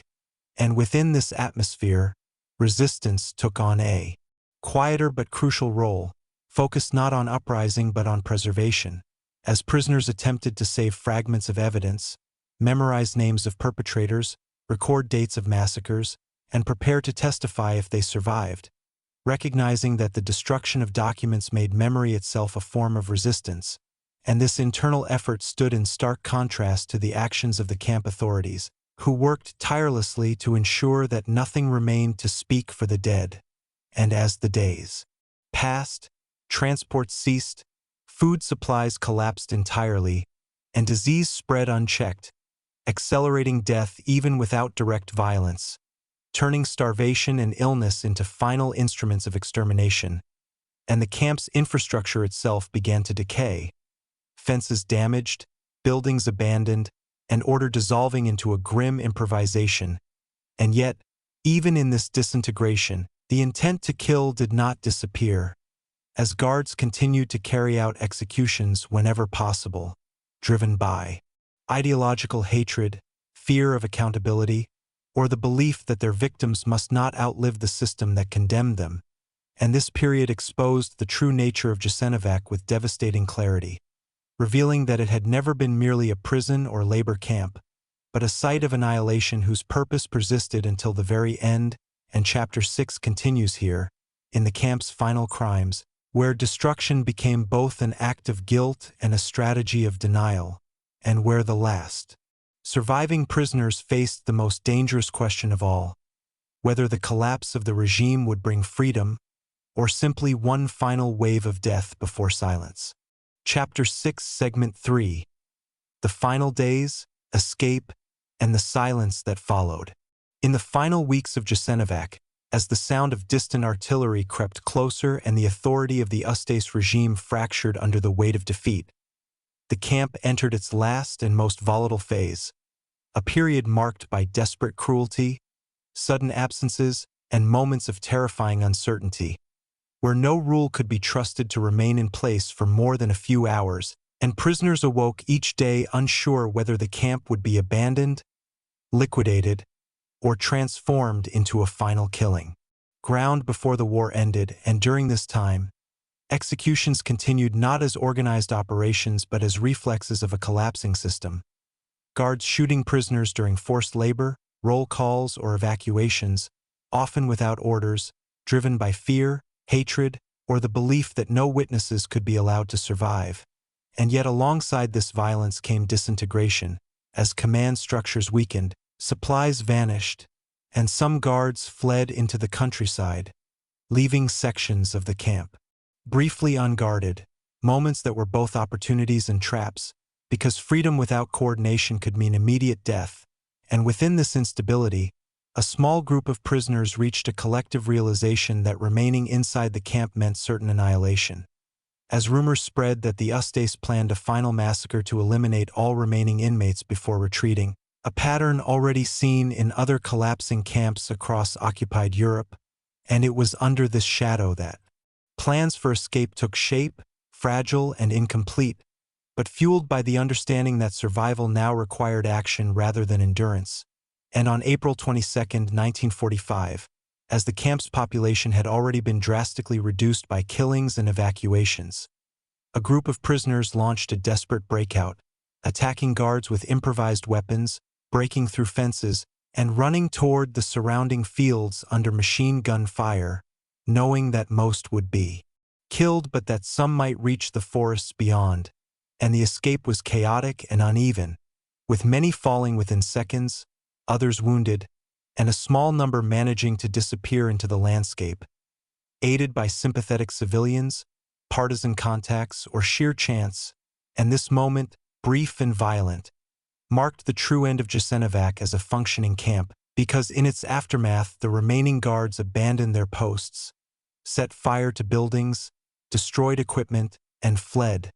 leaving behind a place emptied of both prisoners and authority. And when partisan forces finally arrived, they found not a camp awaiting liberation, but a ruin, a field of ashes, broken structures, scattered bones, and the overwhelming absence of those who had once filled it. A silence that spoke louder than any testimony, and this absence would become one of Jasenovac's defining features, because unlike other camps that were documented extensively by liberating armies, Jasenovac had been largely erased before witnesses could record it in detail. And in the days and weeks that followed, survivors emerged slowly from hiding, injured, malnourished, and traumatized, carrying memories rather than documents, and their testimonies, often fragmented and dismissed in the early post-war years, would form the foundation of what we know today, even as political tensions in the region complicated efforts to investigate and memorialize the site,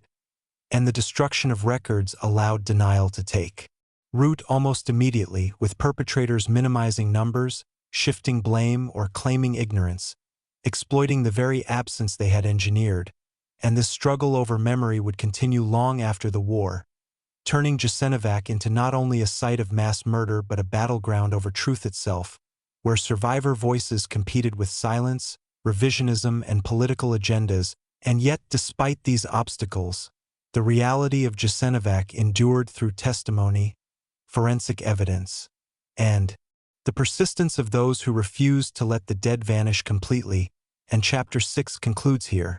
in the space between escape and erasure, where a handful of survivors carried the weight of thousands, where a camp designed to leave no witnesses failed in its final objective, and where the collapse of a murderous system did not bring immediate justice, but instead left a void that history would struggle for decades to fill, reminding us that the end of killing does not automatically bring truth, and that silence itself can become the last weapon of mass violence. Chapter 7, Segment 1, Aftermath, Justice Deferred,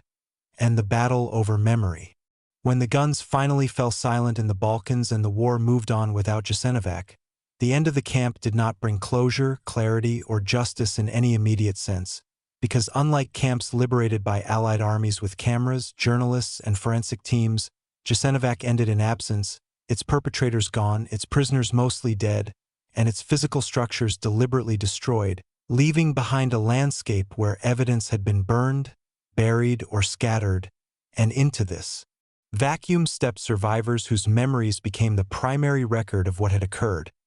a burden that would shape the rest of their lives, as they attempted to describe crimes so extreme that even sympathetic listeners often struggled to comprehend them.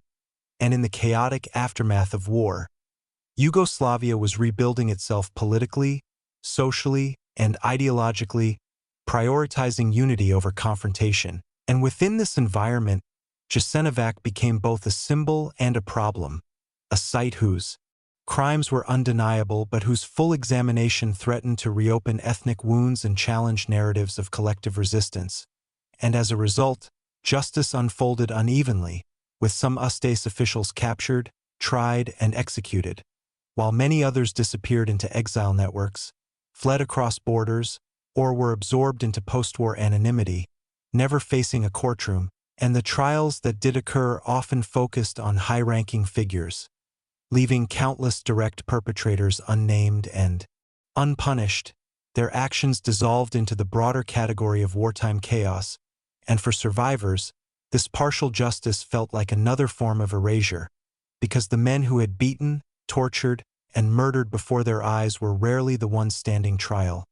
And even when testimony was recorded, it was sometimes edited, summarized, or reframed to fit political priorities rather than survivor truth. And yet, despite these limitations, the memory of Jasenovac refused to disappear, resurfacing through oral histories, survivor memoirs, and local remembrance practices, even as official discourse remained cautious and restrained, and the camp site itself, left largely untouched in the immediate years after the war, became a place of quiet mourning rather than formal documentation, its fields concealing mass graves whose full extent would remain uncertain, and this uncertainty became fertile ground for denial and distortion in later decades, especially as Yugoslavia fractured,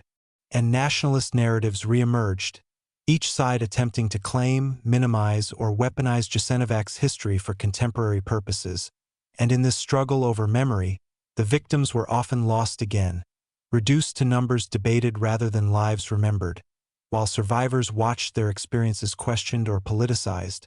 forced to defend not only what had happened, but the fact that it had happened at all. And Chapter 7 begins in this uneasy terrain, where the end of violence did not end suffering, where the absence of records became a tool for denial, and where the truth of Jasenovac had to survive not only time, but intentional forgetting, reminding us that the aftermath of genocide is never just about rebuilding cities or governments, but about whether a society is willing to confront what it allowed to be done in its name, and whether memory itself can withstand the pressures of convenience, fear, and political silence. Chapter 7, Segment 2, Silence, Denial, and the Politics of Forgetting. In the decades that followed the war, Jasenovac did not settle into history the way other camps did, because its story existed in a fragile space between memory and suppression, shaped not only by what had happened there,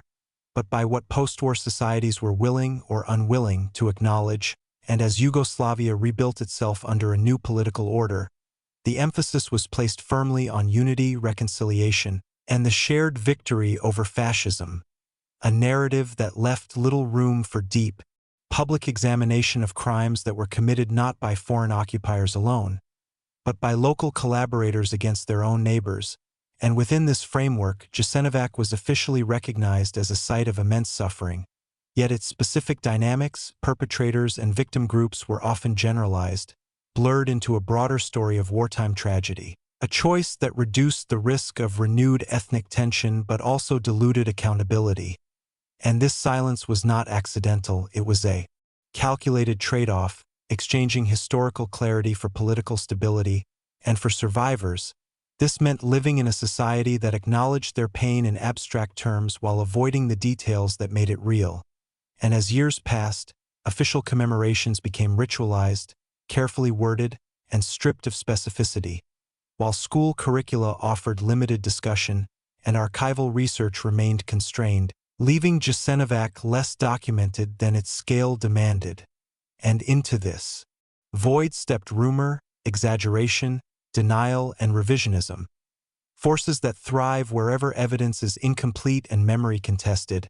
And by the late 20th century, as Yugoslavia began to fracture, these forces intensified, with different groups attempting to reshape Jasenovac's legacy to serve contemporary political goals, some minimizing the crimes to protect national identity, others inflating or instrumentalizing numbers to emphasize collective victimhood. And in this struggle, historical truth became secondary to narrative utility, while the victims themselves were once again stripped of individuality, transformed into symbols rather than remembered as people with names, families, and lives interrupted. And denial took many forms, rarely outright rejection at first, but subtle questioning of sources, dismissal of survivor testimony as unreliable, or claims that the camp's crimes had been exaggerated by political opponents, strategies that mirrored earlier stages of genocide itself, where doubt and dehumanization preceded violence, and survivors who spoke out found themselves facing not empathy, but suspicion, forced to defend memories forged in terror against accusations of bias or fabrication. A psychological burden that compounded trauma rather than healing it, and even the physical site of Jasenovac reflected this uneasy relationship with the past. As decades passed before significant memorialization efforts took shape, leaving the land quiet, open, and deceptively peaceful, a landscape that concealed mass death beneath grass and water, and this quietness, while solemn to some, became dangerous to others, because silence can be mistaken for absence, and absence can be exploited. And Chapter 7, Segment 2, explores this long shadow of forgetting, where the greatest threat to the truth of Jasenovac was no longer violence, but distortion, where the battle was no longer fought with weapons, but with narratives, omissions, and selective memory, reminding us that genocide does not end when killing stops. It continues wherever truth is delayed, diluted, or denied, and that remembering is not a passive act, but a responsibility that requires resistance against comfort, nationalism, and the temptation to look away.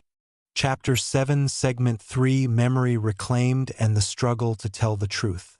As the 20th century drew to a close and the political landscape of the Balkans shifted once again, the long-suppressed questions surrounding Jasenovac began to resurface with renewed urgency, driven not by governments at first, but by survivors, historians, archivists, and families who refused to allow silence to become the final verdict. And this reawakening of memory did not arrive smoothly or unanimously. It emerged unevenly, contested at every step, because by then Jasenovac was no longer only a historical site. It had become a battleground of identity, guilt, and responsibility. And yet, despite the resistance, cracks began to appear in decades of controlled narrative. As previously restricted documents were opened, international scholars gained access to regional archives, and survivor testimonies, many recorded late in life, were preserved with a sense of urgency, aware that time itself was becoming an enemy of truth. And these testimonies did not speak in abstractions. They described smells, sounds, faces, routines, moments of cruelty, and rare acts of kindness, restoring texture to a history that had long been flattened into statistics. And with each account, Jasenovac became harder to dismiss, harder to distort,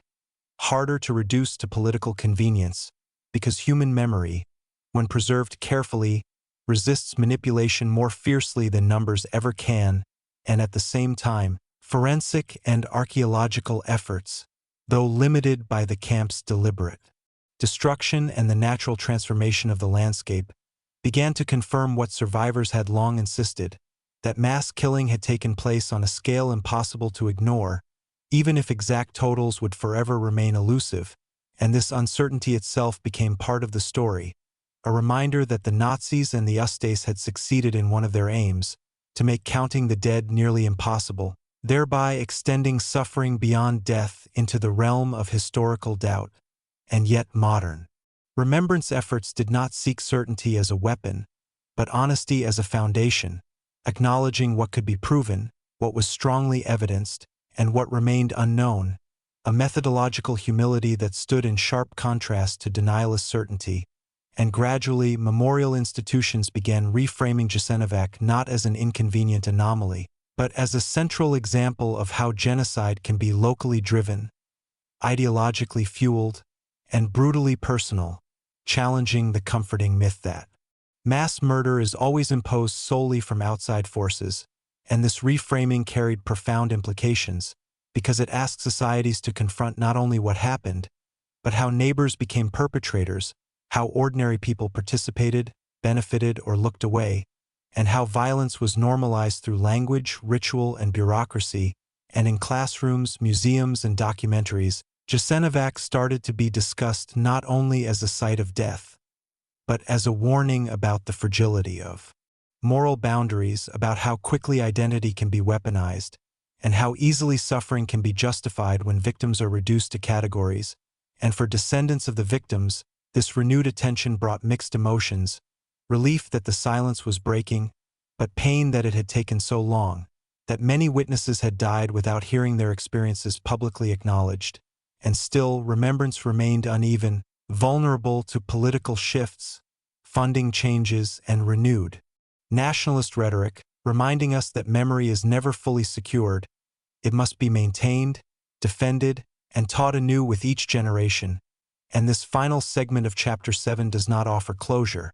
because Jasenovac does not allow for simple endings. Instead, it asks a more difficult question: what does justice look like when most perpetrators are dead, when evidence is incomplete, and when truth itself has been contested for decades?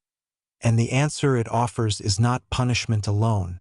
but responsibility, the responsibility to tell the story accurately, to resist denial in all its subtle forms, to honor victims not as symbols, but as individuals, and to recognize that forgetting is not neutral. It is an act with consequences. And as long as Jasenovac is remembered clearly, honestly, and without manipulation, it stands not only as a record of past atrocity, but as a warning for the future, because the conditions that allowed it to exist, extreme ideology, dehumanization,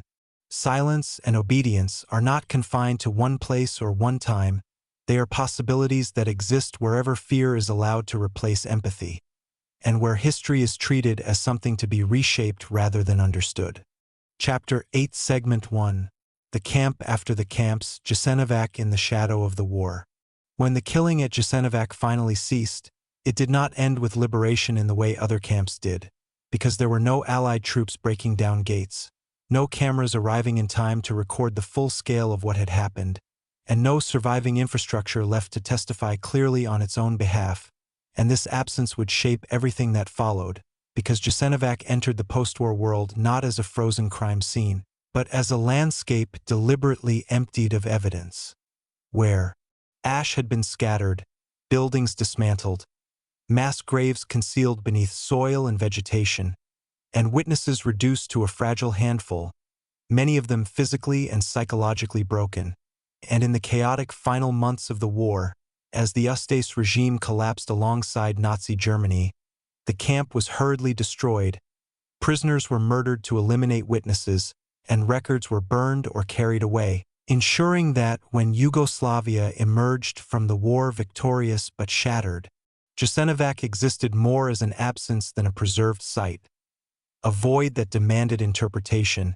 and into that void stepped politics, ideology, and the urgent need to rebuild a nation torn apart by ethnic violence, civil war, and occupation,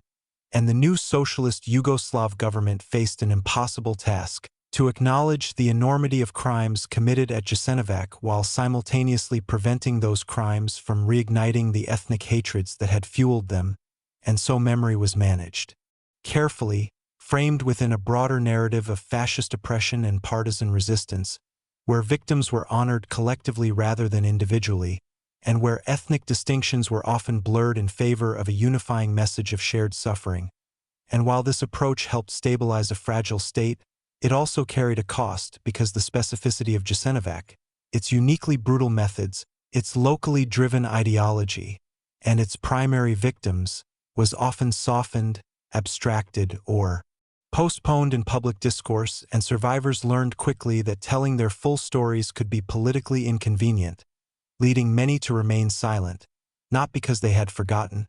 but because remembrance itself had become complicated, and memorialization followed this same careful path, as the site of Jasenovac was transformed not into a reconstruction of the camp, but into a symbolic memorial landscape, most famously marked by the stone flower monument, an abstract structure meant to represent rebirth and mourning without explicit depiction of violence. And for some, this abstraction was powerful, allowing reflection without spectacle, but for others, it felt incomplete, as though the brutality had been aestheticized, stripped of its visceral reality. And yet, even in this restrained form, Jasenovac remained a presence, visited by school groups, veterans, and international delegations, its story told in general terms, its horrors implied rather than shown and beneath. This official narrative, research quietly continued, as historians pieced together fragments from survivor accounts, regional records, church documents, and foreign archives, slowly reconstructing a clearer picture of how the camp functioned, who was targeted, and how many may have died. And this scholarly work was meticulous and cautious, aware that exaggeration could be weaponized by deniers, while understatement could erase victims once again. And as decades passed, the Cold War froze. Borders and limited international engagement, leaving much of this research confined to academic circles, rarely reaching the wider public, and yet memory has a way of resurfacing when political conditions change. And when Yugoslavia began to fracture in the late 20th century, Jasenovac returned to public consciousness with explosive force, no longer as a shared symbol of anti-fascist suffering, but as a contested emblem pulled into nationalist narratives, where numbers were inflated or minimized, crimes emphasized or dismissed, and history itself became ammunition. And this transformation revealed something deeply unsettling, that even a site of such extreme cruelty could be repurposed, argued over, and manipulated, showing how fragile historical truth can be when it is not firmly grounded in transparent evidence and open education. And Chapter 8 begins here, not with the camp in operation, but with the afterlife of Jasenovac, because understanding what happened after the killing stopped is essential to understanding why Jasenovac remains one of the most disputed and misunderstood killing sites of the Second World War, and why remembering it accurately is not only about honoring the dead, but about preventing the dead from being used, distorted, or erased a second time, as the story moves forward into renewed conflict, denial, rediscovery, and the ongoing struggle over how Jasenovac is remembered, taught, and understood in the world today. Chapter 8, Segment 2: Numbers, Silence, and the War Over Memory. In the years after the war, as Jasenovac faded from a physical place into a contested memory, one question rose above all others and refused to settle. How many were killed there, and who had the authority to answer that question? Because unlike camps such as Auschwitz or Dachau, where extensive Nazi records, surviving structures, and large numbers of witnesses allowed historians to establish clearer estimates, Jasenovac existed in fragments, its documentation scattered or destroyed, its terrain altered, its graves hidden, and this absence of certainty became fertile ground for dispute, not merely academic disagreement, but political struggle, where numbers were no longer just statistics, but symbols, weapons, and accusations, and in this environment, silence was as powerful as speech, because for decades many survivors did not testify publicly, either because they were never asked, because their voices were marginalized, or because recounting what they had endured reopened wounds that society offered little space to hold, and at the same time, official post-war Yugoslav estimates tended to present large, rounded figures meant to convey the scale of fascist crimes as a whole, reinforcing anti-fascist legitimacy but often without transparent methodology, which later critics would exploit to cast doubt not only on the numbers, but on the reality of the crimes themselves. And as Yugoslavia dissolved, these doubts hardened into polarized narratives, where one side emphasized the enormity of Jasenovac as proof of genocidal intent against Serbs, Jews, and Roma, while another side minimized or relativized the camp, framing it as exaggerated propaganda, a civil war prison, or a site of reciprocal violence. And in this toxic climate, the victims themselves were pushed to the margins again, their individual lives reduced to numerical arguments, and the complexity of Jasenovac, its improvised brutality, its decentralized killing, its lack of gas chambers but abundance of murder, was flattened into slogans, and historians found themselves under attack simply for attempting careful reconstruction, accused either of inflating figures to serve nationalism or reducing them to appease denial. And yet beneath this noise, serious research continued, painstakingly assembling victim lists from names, dates, transport records, testimonies, and local registries, producing databases that replaced abstract totals with human identities, revealing patterns of arrest, deportation, and death that cut across ethnic and political lines. And these efforts showed that while precise totals may never be known, the scale of killing was undeniably massive, systematic, and intentional, and that arguing over exact figures should never obscure the nature of the crime itself, because genocide is not defined by a threshold number, but by intent and practice. And at Jasenovac, intent was clear in policy, rhetoric, and method, and yet denial persisted, often subtle, rather than overt, appearing as selective skepticism, false equivalence, or demands for impossible proof, exploiting the very chaos the perpetrators had created when they destroyed the camp and its records. And this is why Jasenovac occupies such a unique and troubling place in Holocaust and genocide history, because it demonstrates how the erasure of evidence can extend the violence beyond the victims' deaths, turning memory itself into a battlefield. And in this battlefield, education became both a casualty and a remedy, as generations grew up with partial, distorted, or politicized understandings of what Jasenovac was, while others encountered it only as a rhetorical reference, stripped of context and humanity. And the challenge for historians, educators, and memorial institutions became not only to preserve facts, but to communicate uncertainty honestly without allowing that uncertainty to be weaponized, to say clearly what is known, what is still debated, and why the absence of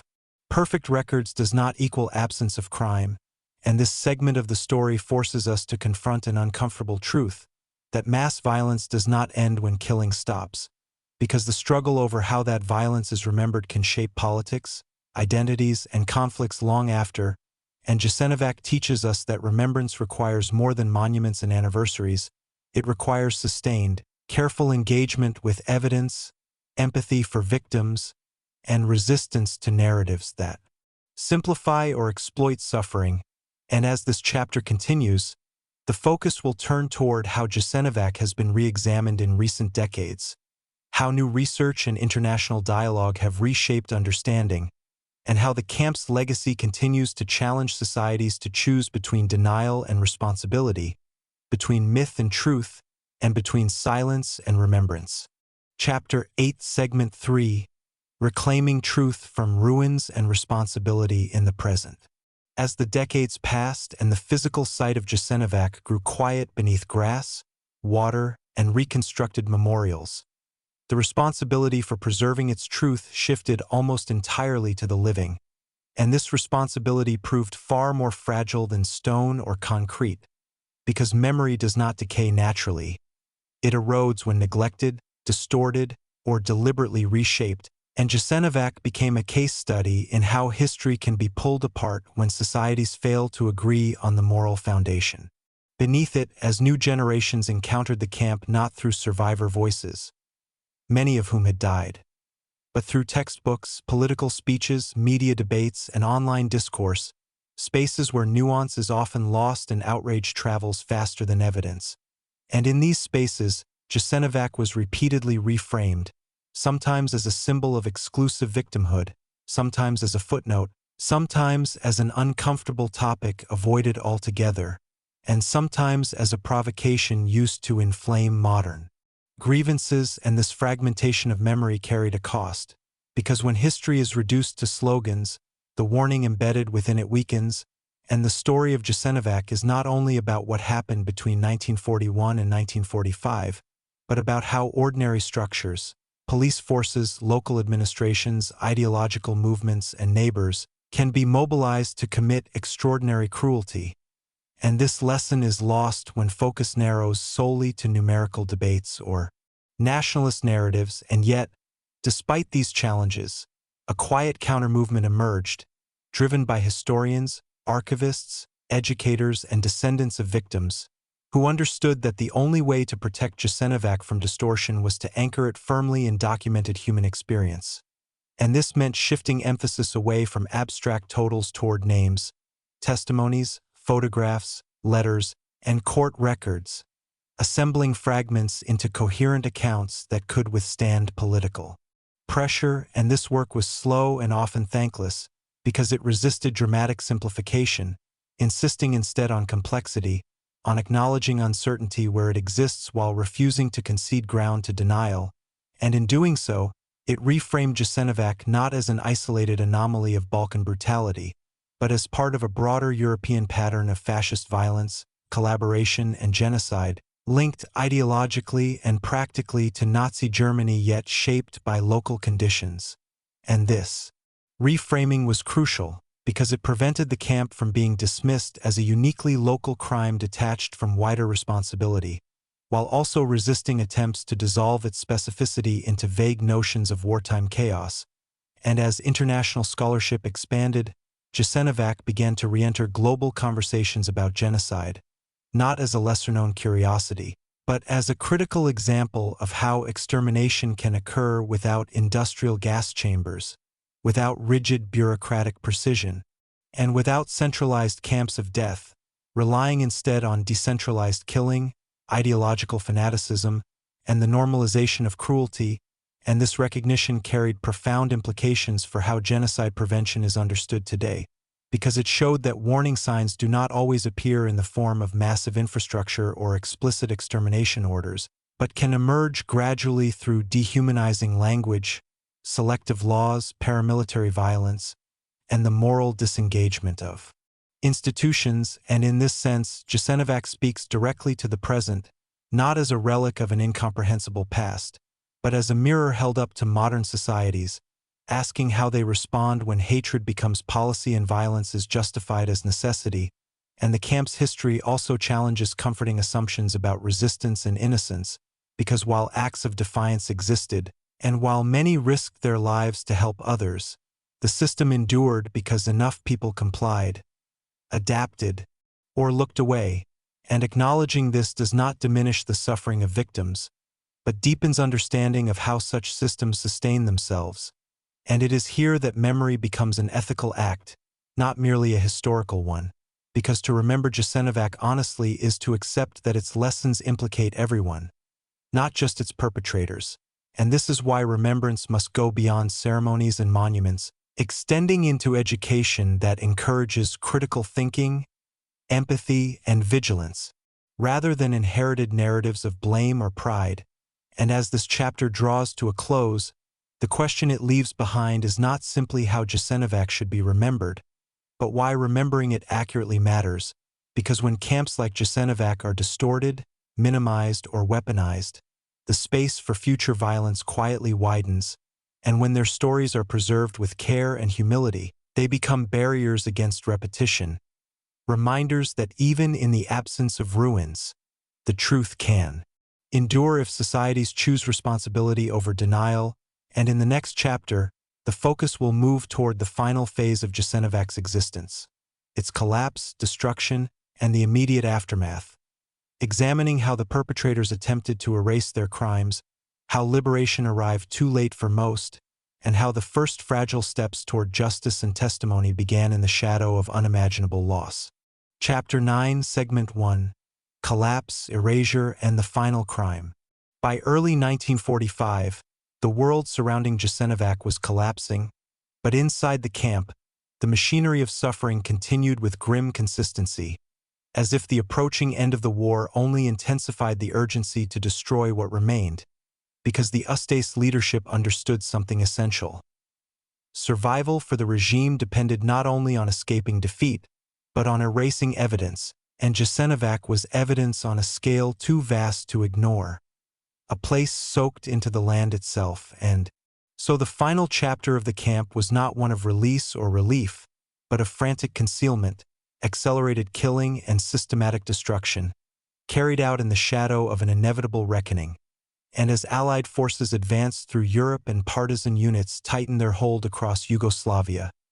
orders filtered down to Jasenovac to prepare for evacuation, liquidation, and erasure, and these orders did not mean saving lives or even transferring prisoners, but eliminating witnesses, dismantling structures, and burning traces. And for those still imprisoned, this period was among the most terrifying, because hope and danger arrived simultaneously, and rumors of liberation clashed with escalating brutality. As guards grew more erratic, executions increased, and food rations dwindled further, turning starvation into an open weapon, and prisoners sensed that the camp was entering its final act, but they could not know whether that act would end in freedom or annihilation. And, as the Ustaše began destroying records, burning documents, and dismantling facilities, they also intensified killings, executing those deemed too weak to march, too sick to move, or too dangerous to leave alive. And mass graves expanded even as the camp itself was being physically reduced, creating a grotesque contradiction where erasure required further murder. And in this phase, the violence often became more chaotic, less ritualized, driven by fear rather than ideology alone, as guards attempted to assert control over a system slipping beyond their grasp, and prisoners were forced to exhume bodies, burn remains, and scatter ashes, participating under coercion in the destruction of their own community's physical traces. A final humiliation layered onto years of abuse, and yet, within this collapse, resistance did not disappear, but sharpened, as those who remained alive recognized that survival might require action rather than waiting, and small groups began planning escapes and uprisings, knowing that failure would mean immediate death, but believing that an action would likely lead there anyway. And these plans unfolded under constant surveillance, hunger, and exhaustion, making coordination almost impossible. Yet desperation itself became a form of clarity, and when attempts at breakout occurred, they were met with brutal retaliation, but also with moments of success, fragments of testimony carried forward by those who managed to flee, ensuring that the camp's story would not vanish completely with its physical destruction. And as the Ustaše prepared to abandon Jasenovac, they initiated a final evacuation, marching remaining prisoners away or executing them outright, depending on circumstance, and then turned to the camp itself, dismantling buildings, blowing up cremation sites, and setting fire to structures, transforming the landscape into a scarred, silent expanse. And when partisan forces eventually arrived, they found not a functioning camp, but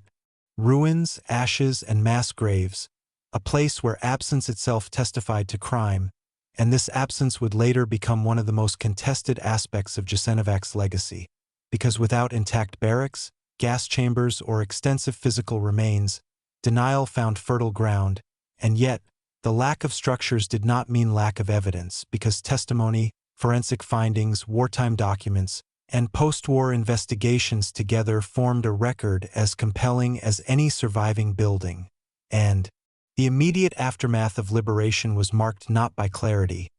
but by chaos, as survivors emerged into a shattered region. Many too weak to travel, many without families or homes to return to, and medical care was scarce, trauma overwhelming, and the process of documenting crimes began almost immediately, even as bodies were still being discovered, because the urgency to record what had happened competed with the sheer scale of devastation. And this documentation would later form the basis for war crimes investigations, trials, and historical accounts,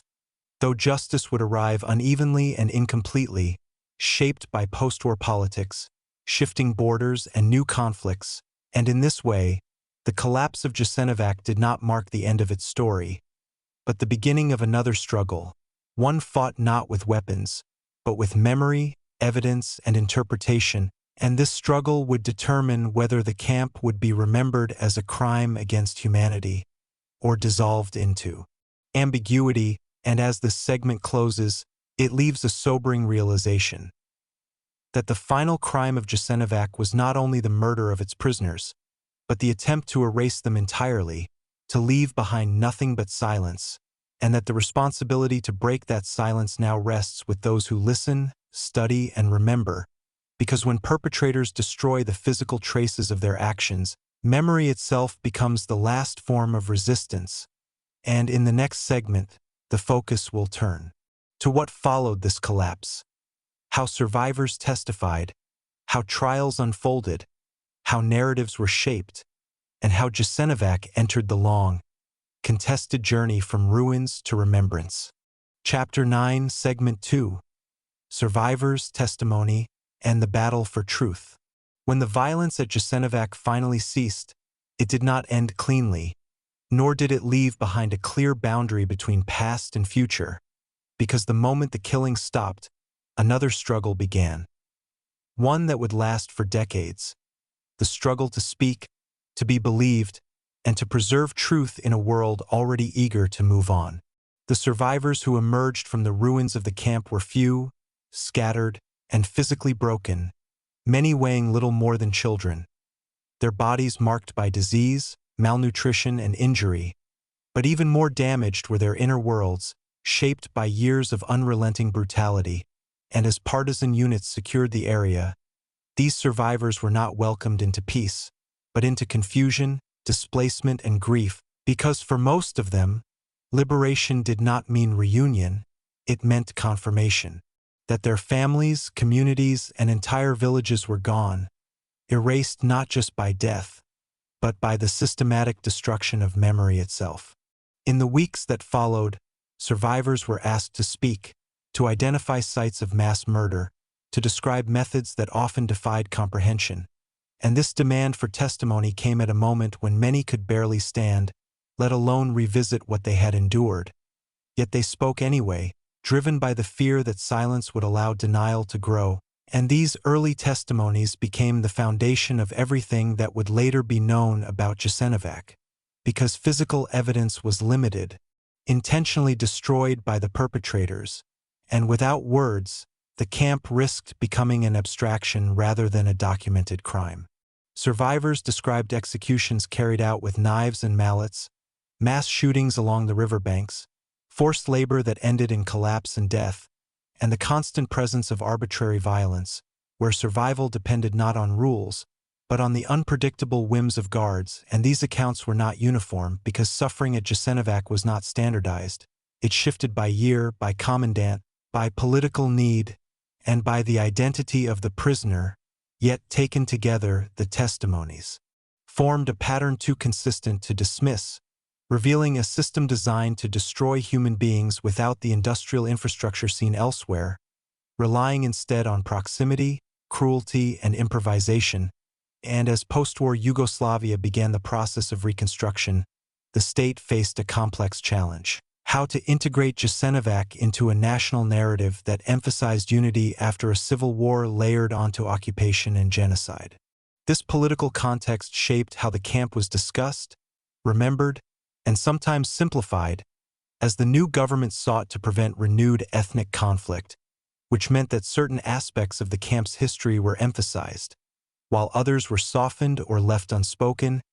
and this created tension between survivors who wanted full acknowledgement and a state that prioritized stability over exhaustive truth. Trials were held, but many perpetrators escaped justice, blending back into civilian life, fleeing abroad, or benefiting from shifting political priorities. And while some Ustaše officials were prosecuted, the scale of accountability never matched the scale of the crime, leaving survivors with a lingering sense that justice had been partial, delayed, or denied altogether. At the same time, historians and investigators worked to compile records, cross-reference testimonies, and establish estimates of the number of victims, a task made extraordinarily difficult by the destruction of documentation and the politicization of numbers, because casualty figures became tools in broader ideological battles, rather than solemn attempts to quantify loss, and this dispute over numbers would later fuel denial, distortion, and minimization, with critics exploiting uncertainty to question the reality of the crimes themselves, ignoring that uncertainty was not evidence of innocence,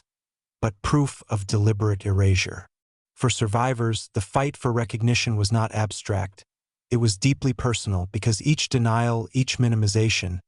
felt like a second death imposed on those already lost, and many spent their lives giving testimony, visiting schools, speaking to historians, and returning to the site of the camp, even when doing so reopened wounds that never truly healed. Memory at Jasenovac became a contested space, shaped by memorials built and rebuilt, by plaques rewritten, by ceremonies interrupted by politics, and by periods of silence followed by renewed debate. And unlike some camps that became universally recognized symbols of the Holocaust, Jasenovac remained vulnerable to neglect and distortion, partly because its crimes were committed not by Germans alone, but by a collaborationist regime,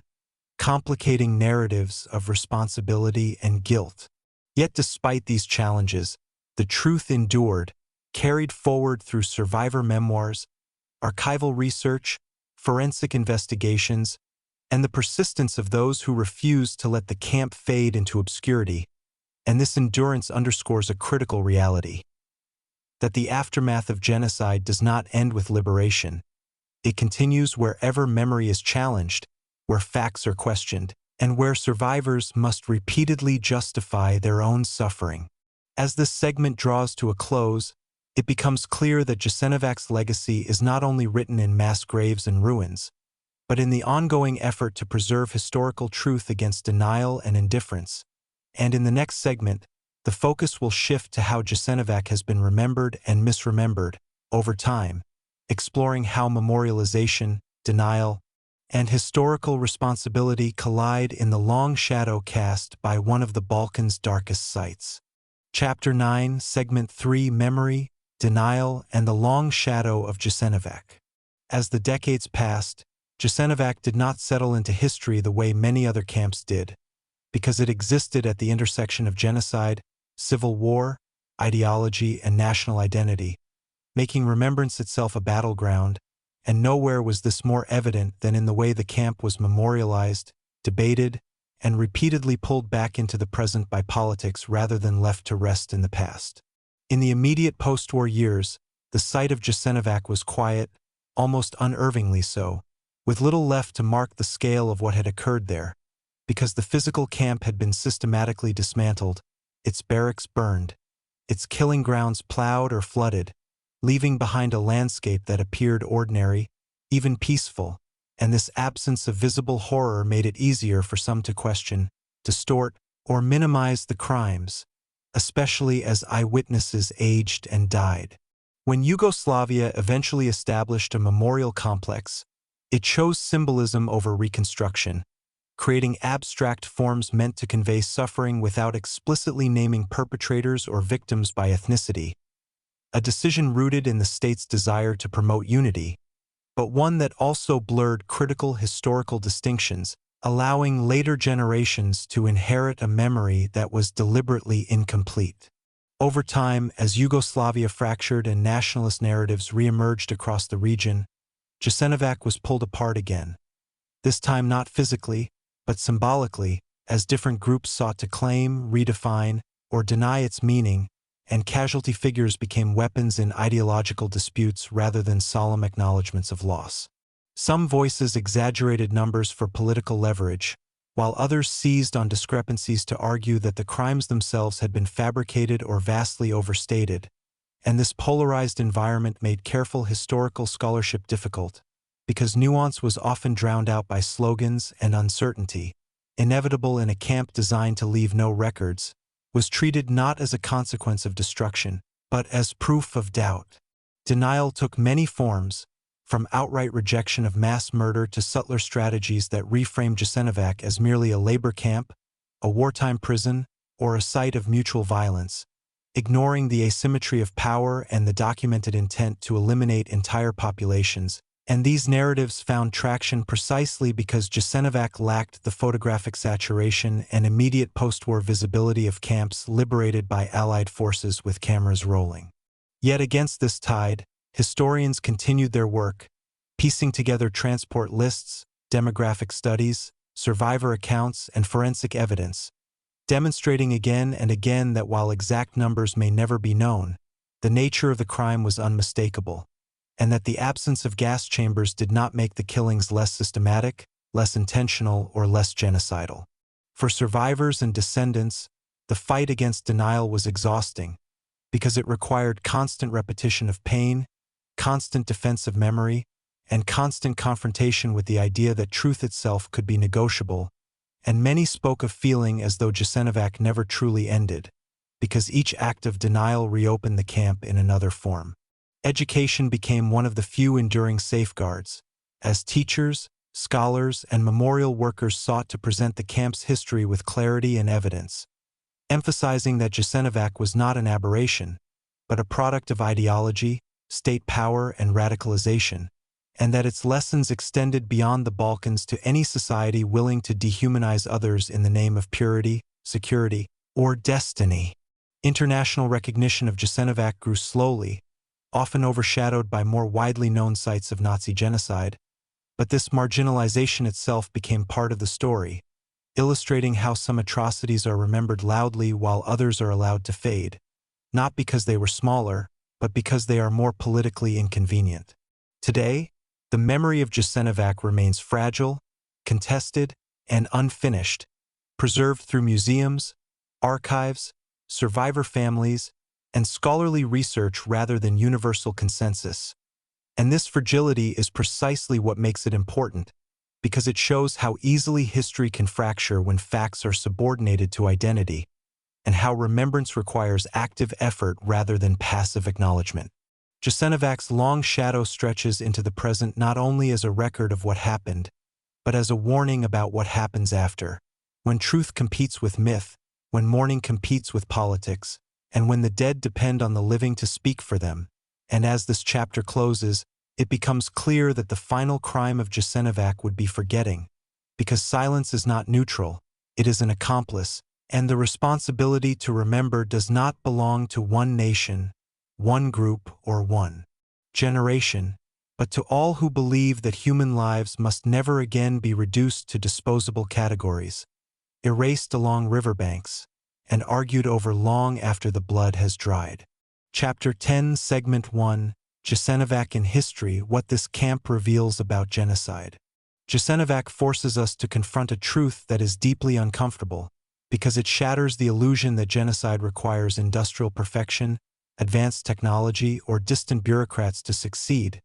and instead reveals how mass murder can emerge from ideology, local power, and human choice when cruelty is normalized and restraint collapses.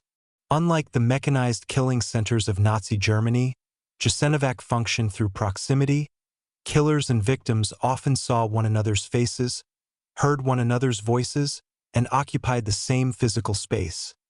And this intimacy exposes a darker reality about how violence operates when hatred is encouraged and accountability disappears. The camp did not rely on secrecy alone, nor did it depend entirely on orders from Berlin.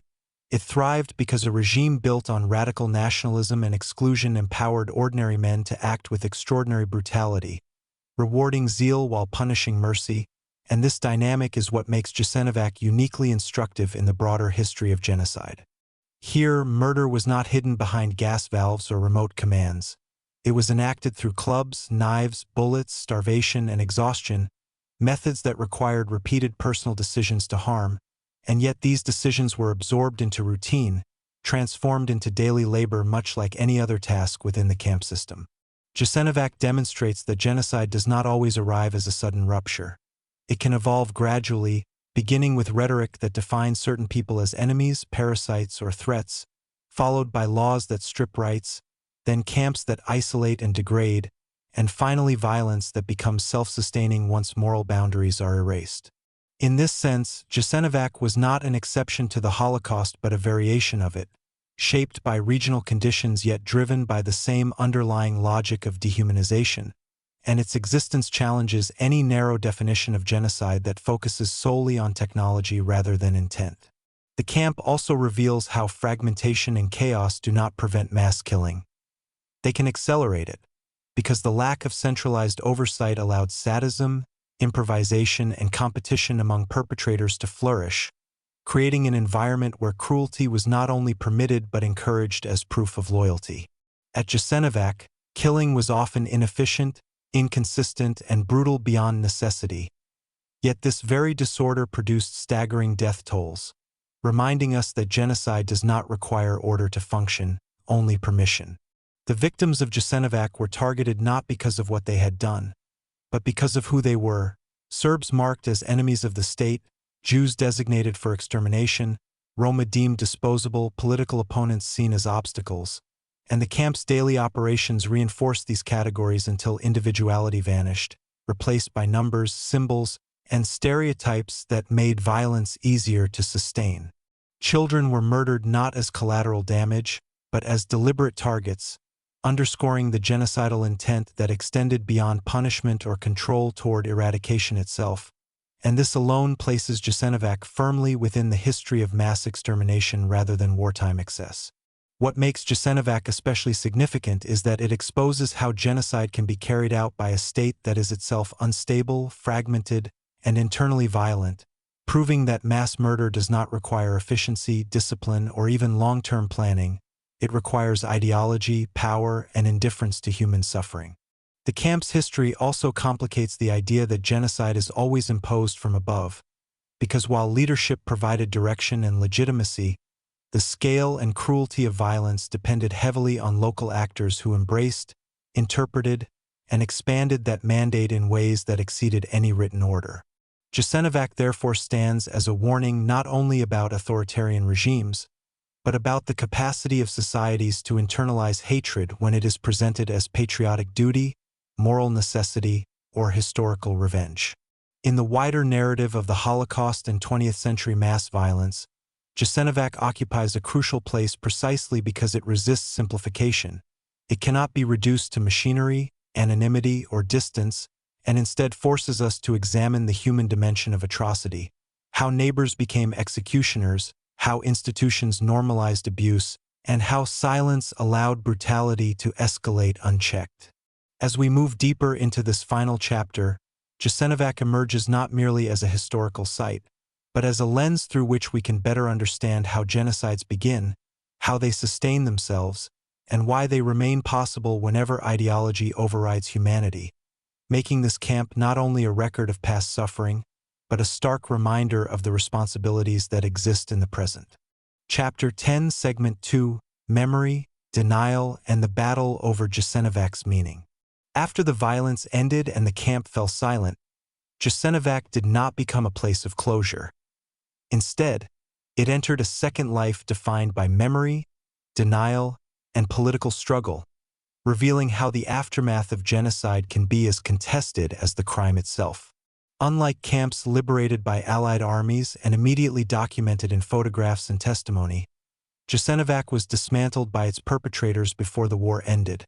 its barracks burned, its machinery destroyed, and its mass graves deliberately obscured, leaving behind a physical emptiness that made later denial easier and remembrance harder. When Yugoslavia emerged from the war under a new socialist government,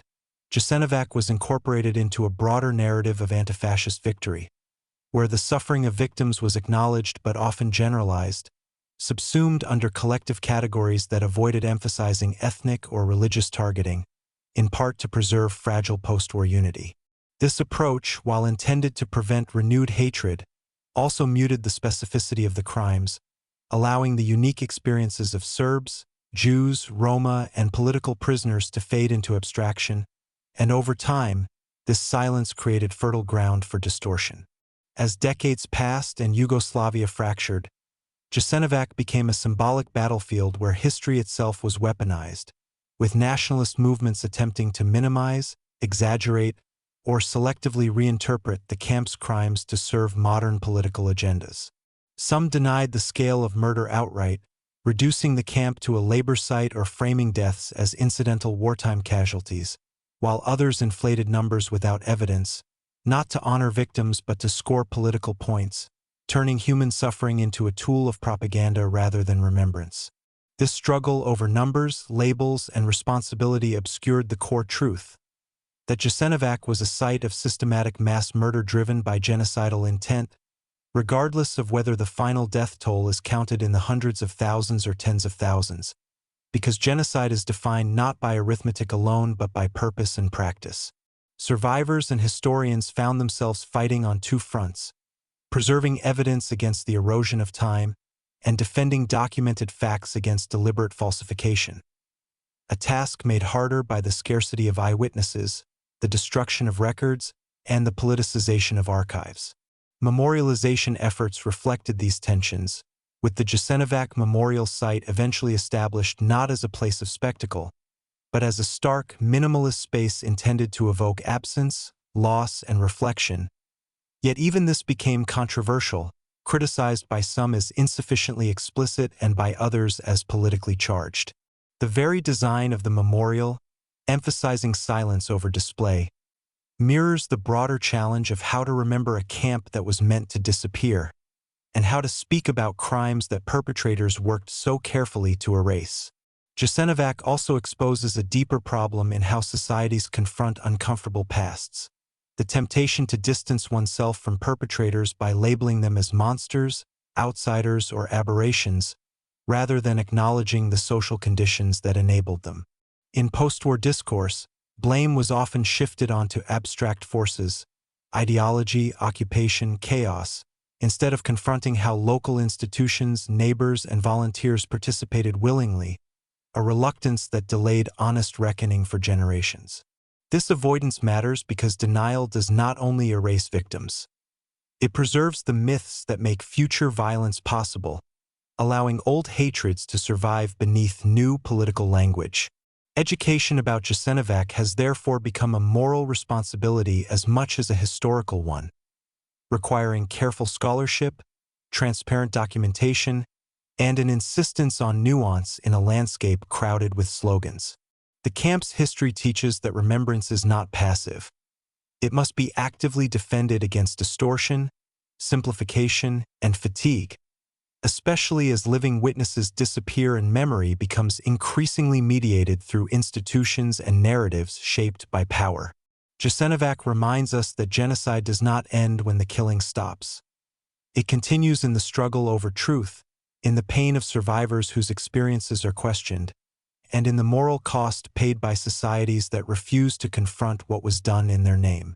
As the decades stretch further from the events themselves, the danger is not forgetting alone,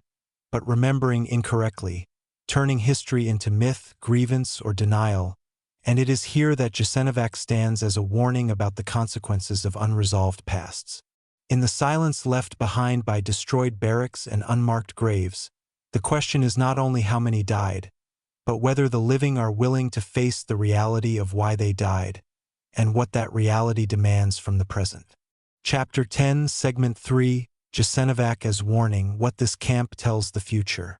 Jasenovac does not belong only to the past. It exists as a warning that stretches forward, demanding attention not because it was unique, but because it was frighteningly possible. The camp was not the product of advanced technology, secret weapons, or distant orders imposed entirely from outside. It was built with simple tools, staffed by local men, justified by familiar language, and sustained by ordinary systems that already existed. This is what makes Jasenovac so dangerous to forget. It demonstrates how genocide can emerge not only from a powerful empire, but from a smaller state consumed by ideology, fear, and radical nationalism, where violence becomes a method of social engineering rather than an accidental byproduct of war. The men who ran Jasenovac did not believe they were committing crimes in the moment. They believed they were solving a problem, purifying a nation, enforcing order, and this self-justification is one of the most terrifying lessons the camp offers. Once human beings are reduced to categories, enemies, parasites, traitors, obstacles, the path to annihilation becomes administratively simple, and Jasenovac shows how quickly cruelty escalates when it is rewarded, normalized, and celebrated rather than restrained. The camp also exposes the danger of competition in violence, where perpetrators sought not only to kill, but to demonstrate loyalty and zeal through excess, turning murder into spectacle and brutality into status, a pattern that has appeared repeatedly in genocide since. This is why Jasenovac cannot be dismissed as an aberration or an isolated Balkan tragedy. It fits into a broader human pattern where ideology strips empathy away and replaces it with obedience, identity, and fear of the other. The legacy of Jasenovac, therefore, lies not only in its victims, but in its mechanics, how language prepared the ground, how institutions enabled killing, how neighbors became executioners, and how silence afterward allowed wounds to fester rather than heal. Modern societies often assume that education, technology, and law alone protect against such outcomes, yet Jasenovac stands as evidence that modernity can just as easily accelerate destruction when moral boundaries collapse. The camp's history urges vigilance against rhetoric that dehumanizes, against political movements that glorify violence as purification, and against the erosion of accountability under the guise of national survival. It reminds us that genocide does not begin with camps. It begins with permission to exclude, to hate, to harm, and eventually to erase, granted incrementally until resistance feels dangerous and complicity feels normal. Jasenovac also challenges how remembrance is practiced, because memory without responsibility risks becoming ritual rather than warning, repeated words stripped of urgency. To remember Jasenovac properly is not only to mourn the dead, but to interrogate the conditions that allowed the living to participate, to ask how institutions failed, and to recognize how easily violence can be reframed as necessity when fear dominates public life. As survivors pass away and the camp recedes further into history, the responsibility shifts fully onto those who inherit the record, and that responsibility is heavy. To preserve evidence, to resist distortion, and to refuse the comfort of simplified narratives that absolve societies of hard truths. Jasenovac teaches that confronting the past is painful precisely because it forces recognition that ordinary people are capable of extraordinary cruelty under certain conditions, and that no culture is immune. The camp's final lesson is therefore not about despair, but about vigilance, that the prevention of future atrocities depends not on assuming never again as a guarantee, but on actively defending human dignity, pluralism, and truth whenever they are threatened. In the end, Jasenovac is not only a graveyard of victims. It is a measure of how seriously humanity takes its own warnings. If its history is ignored, minimized, or manipulated, then its legacy becomes unfinished, and its lessons unlearned. But if it is faced honestly, without denial, without exploitation, without fear, then even a place built for annihilation can serve a final purpose, to remind the living of what must never be allowed to happen again. Jasenovac, the Balkans killing site. As we leave Jasenovac, there are no ruins loud enough to explain what happened here, no number large enough, no word heavy enough. This camp was not built by strangers from a distant land. It was built by ideology, sustained by silence, and fueled by hatred that was allowed to grow unchecked.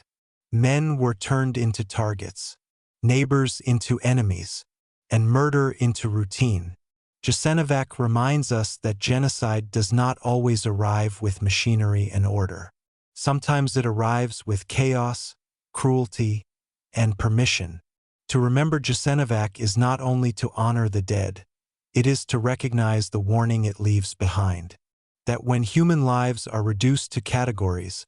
when violence is justified as necessity, and when truth becomes inconvenient, the path to destruction is never far away. If the story moved you, let it stay with you. Carry it beyond this moment. Because memory is not passive, it is a responsibility. Thank you for listening, and may the voices silenced here never be forgotten.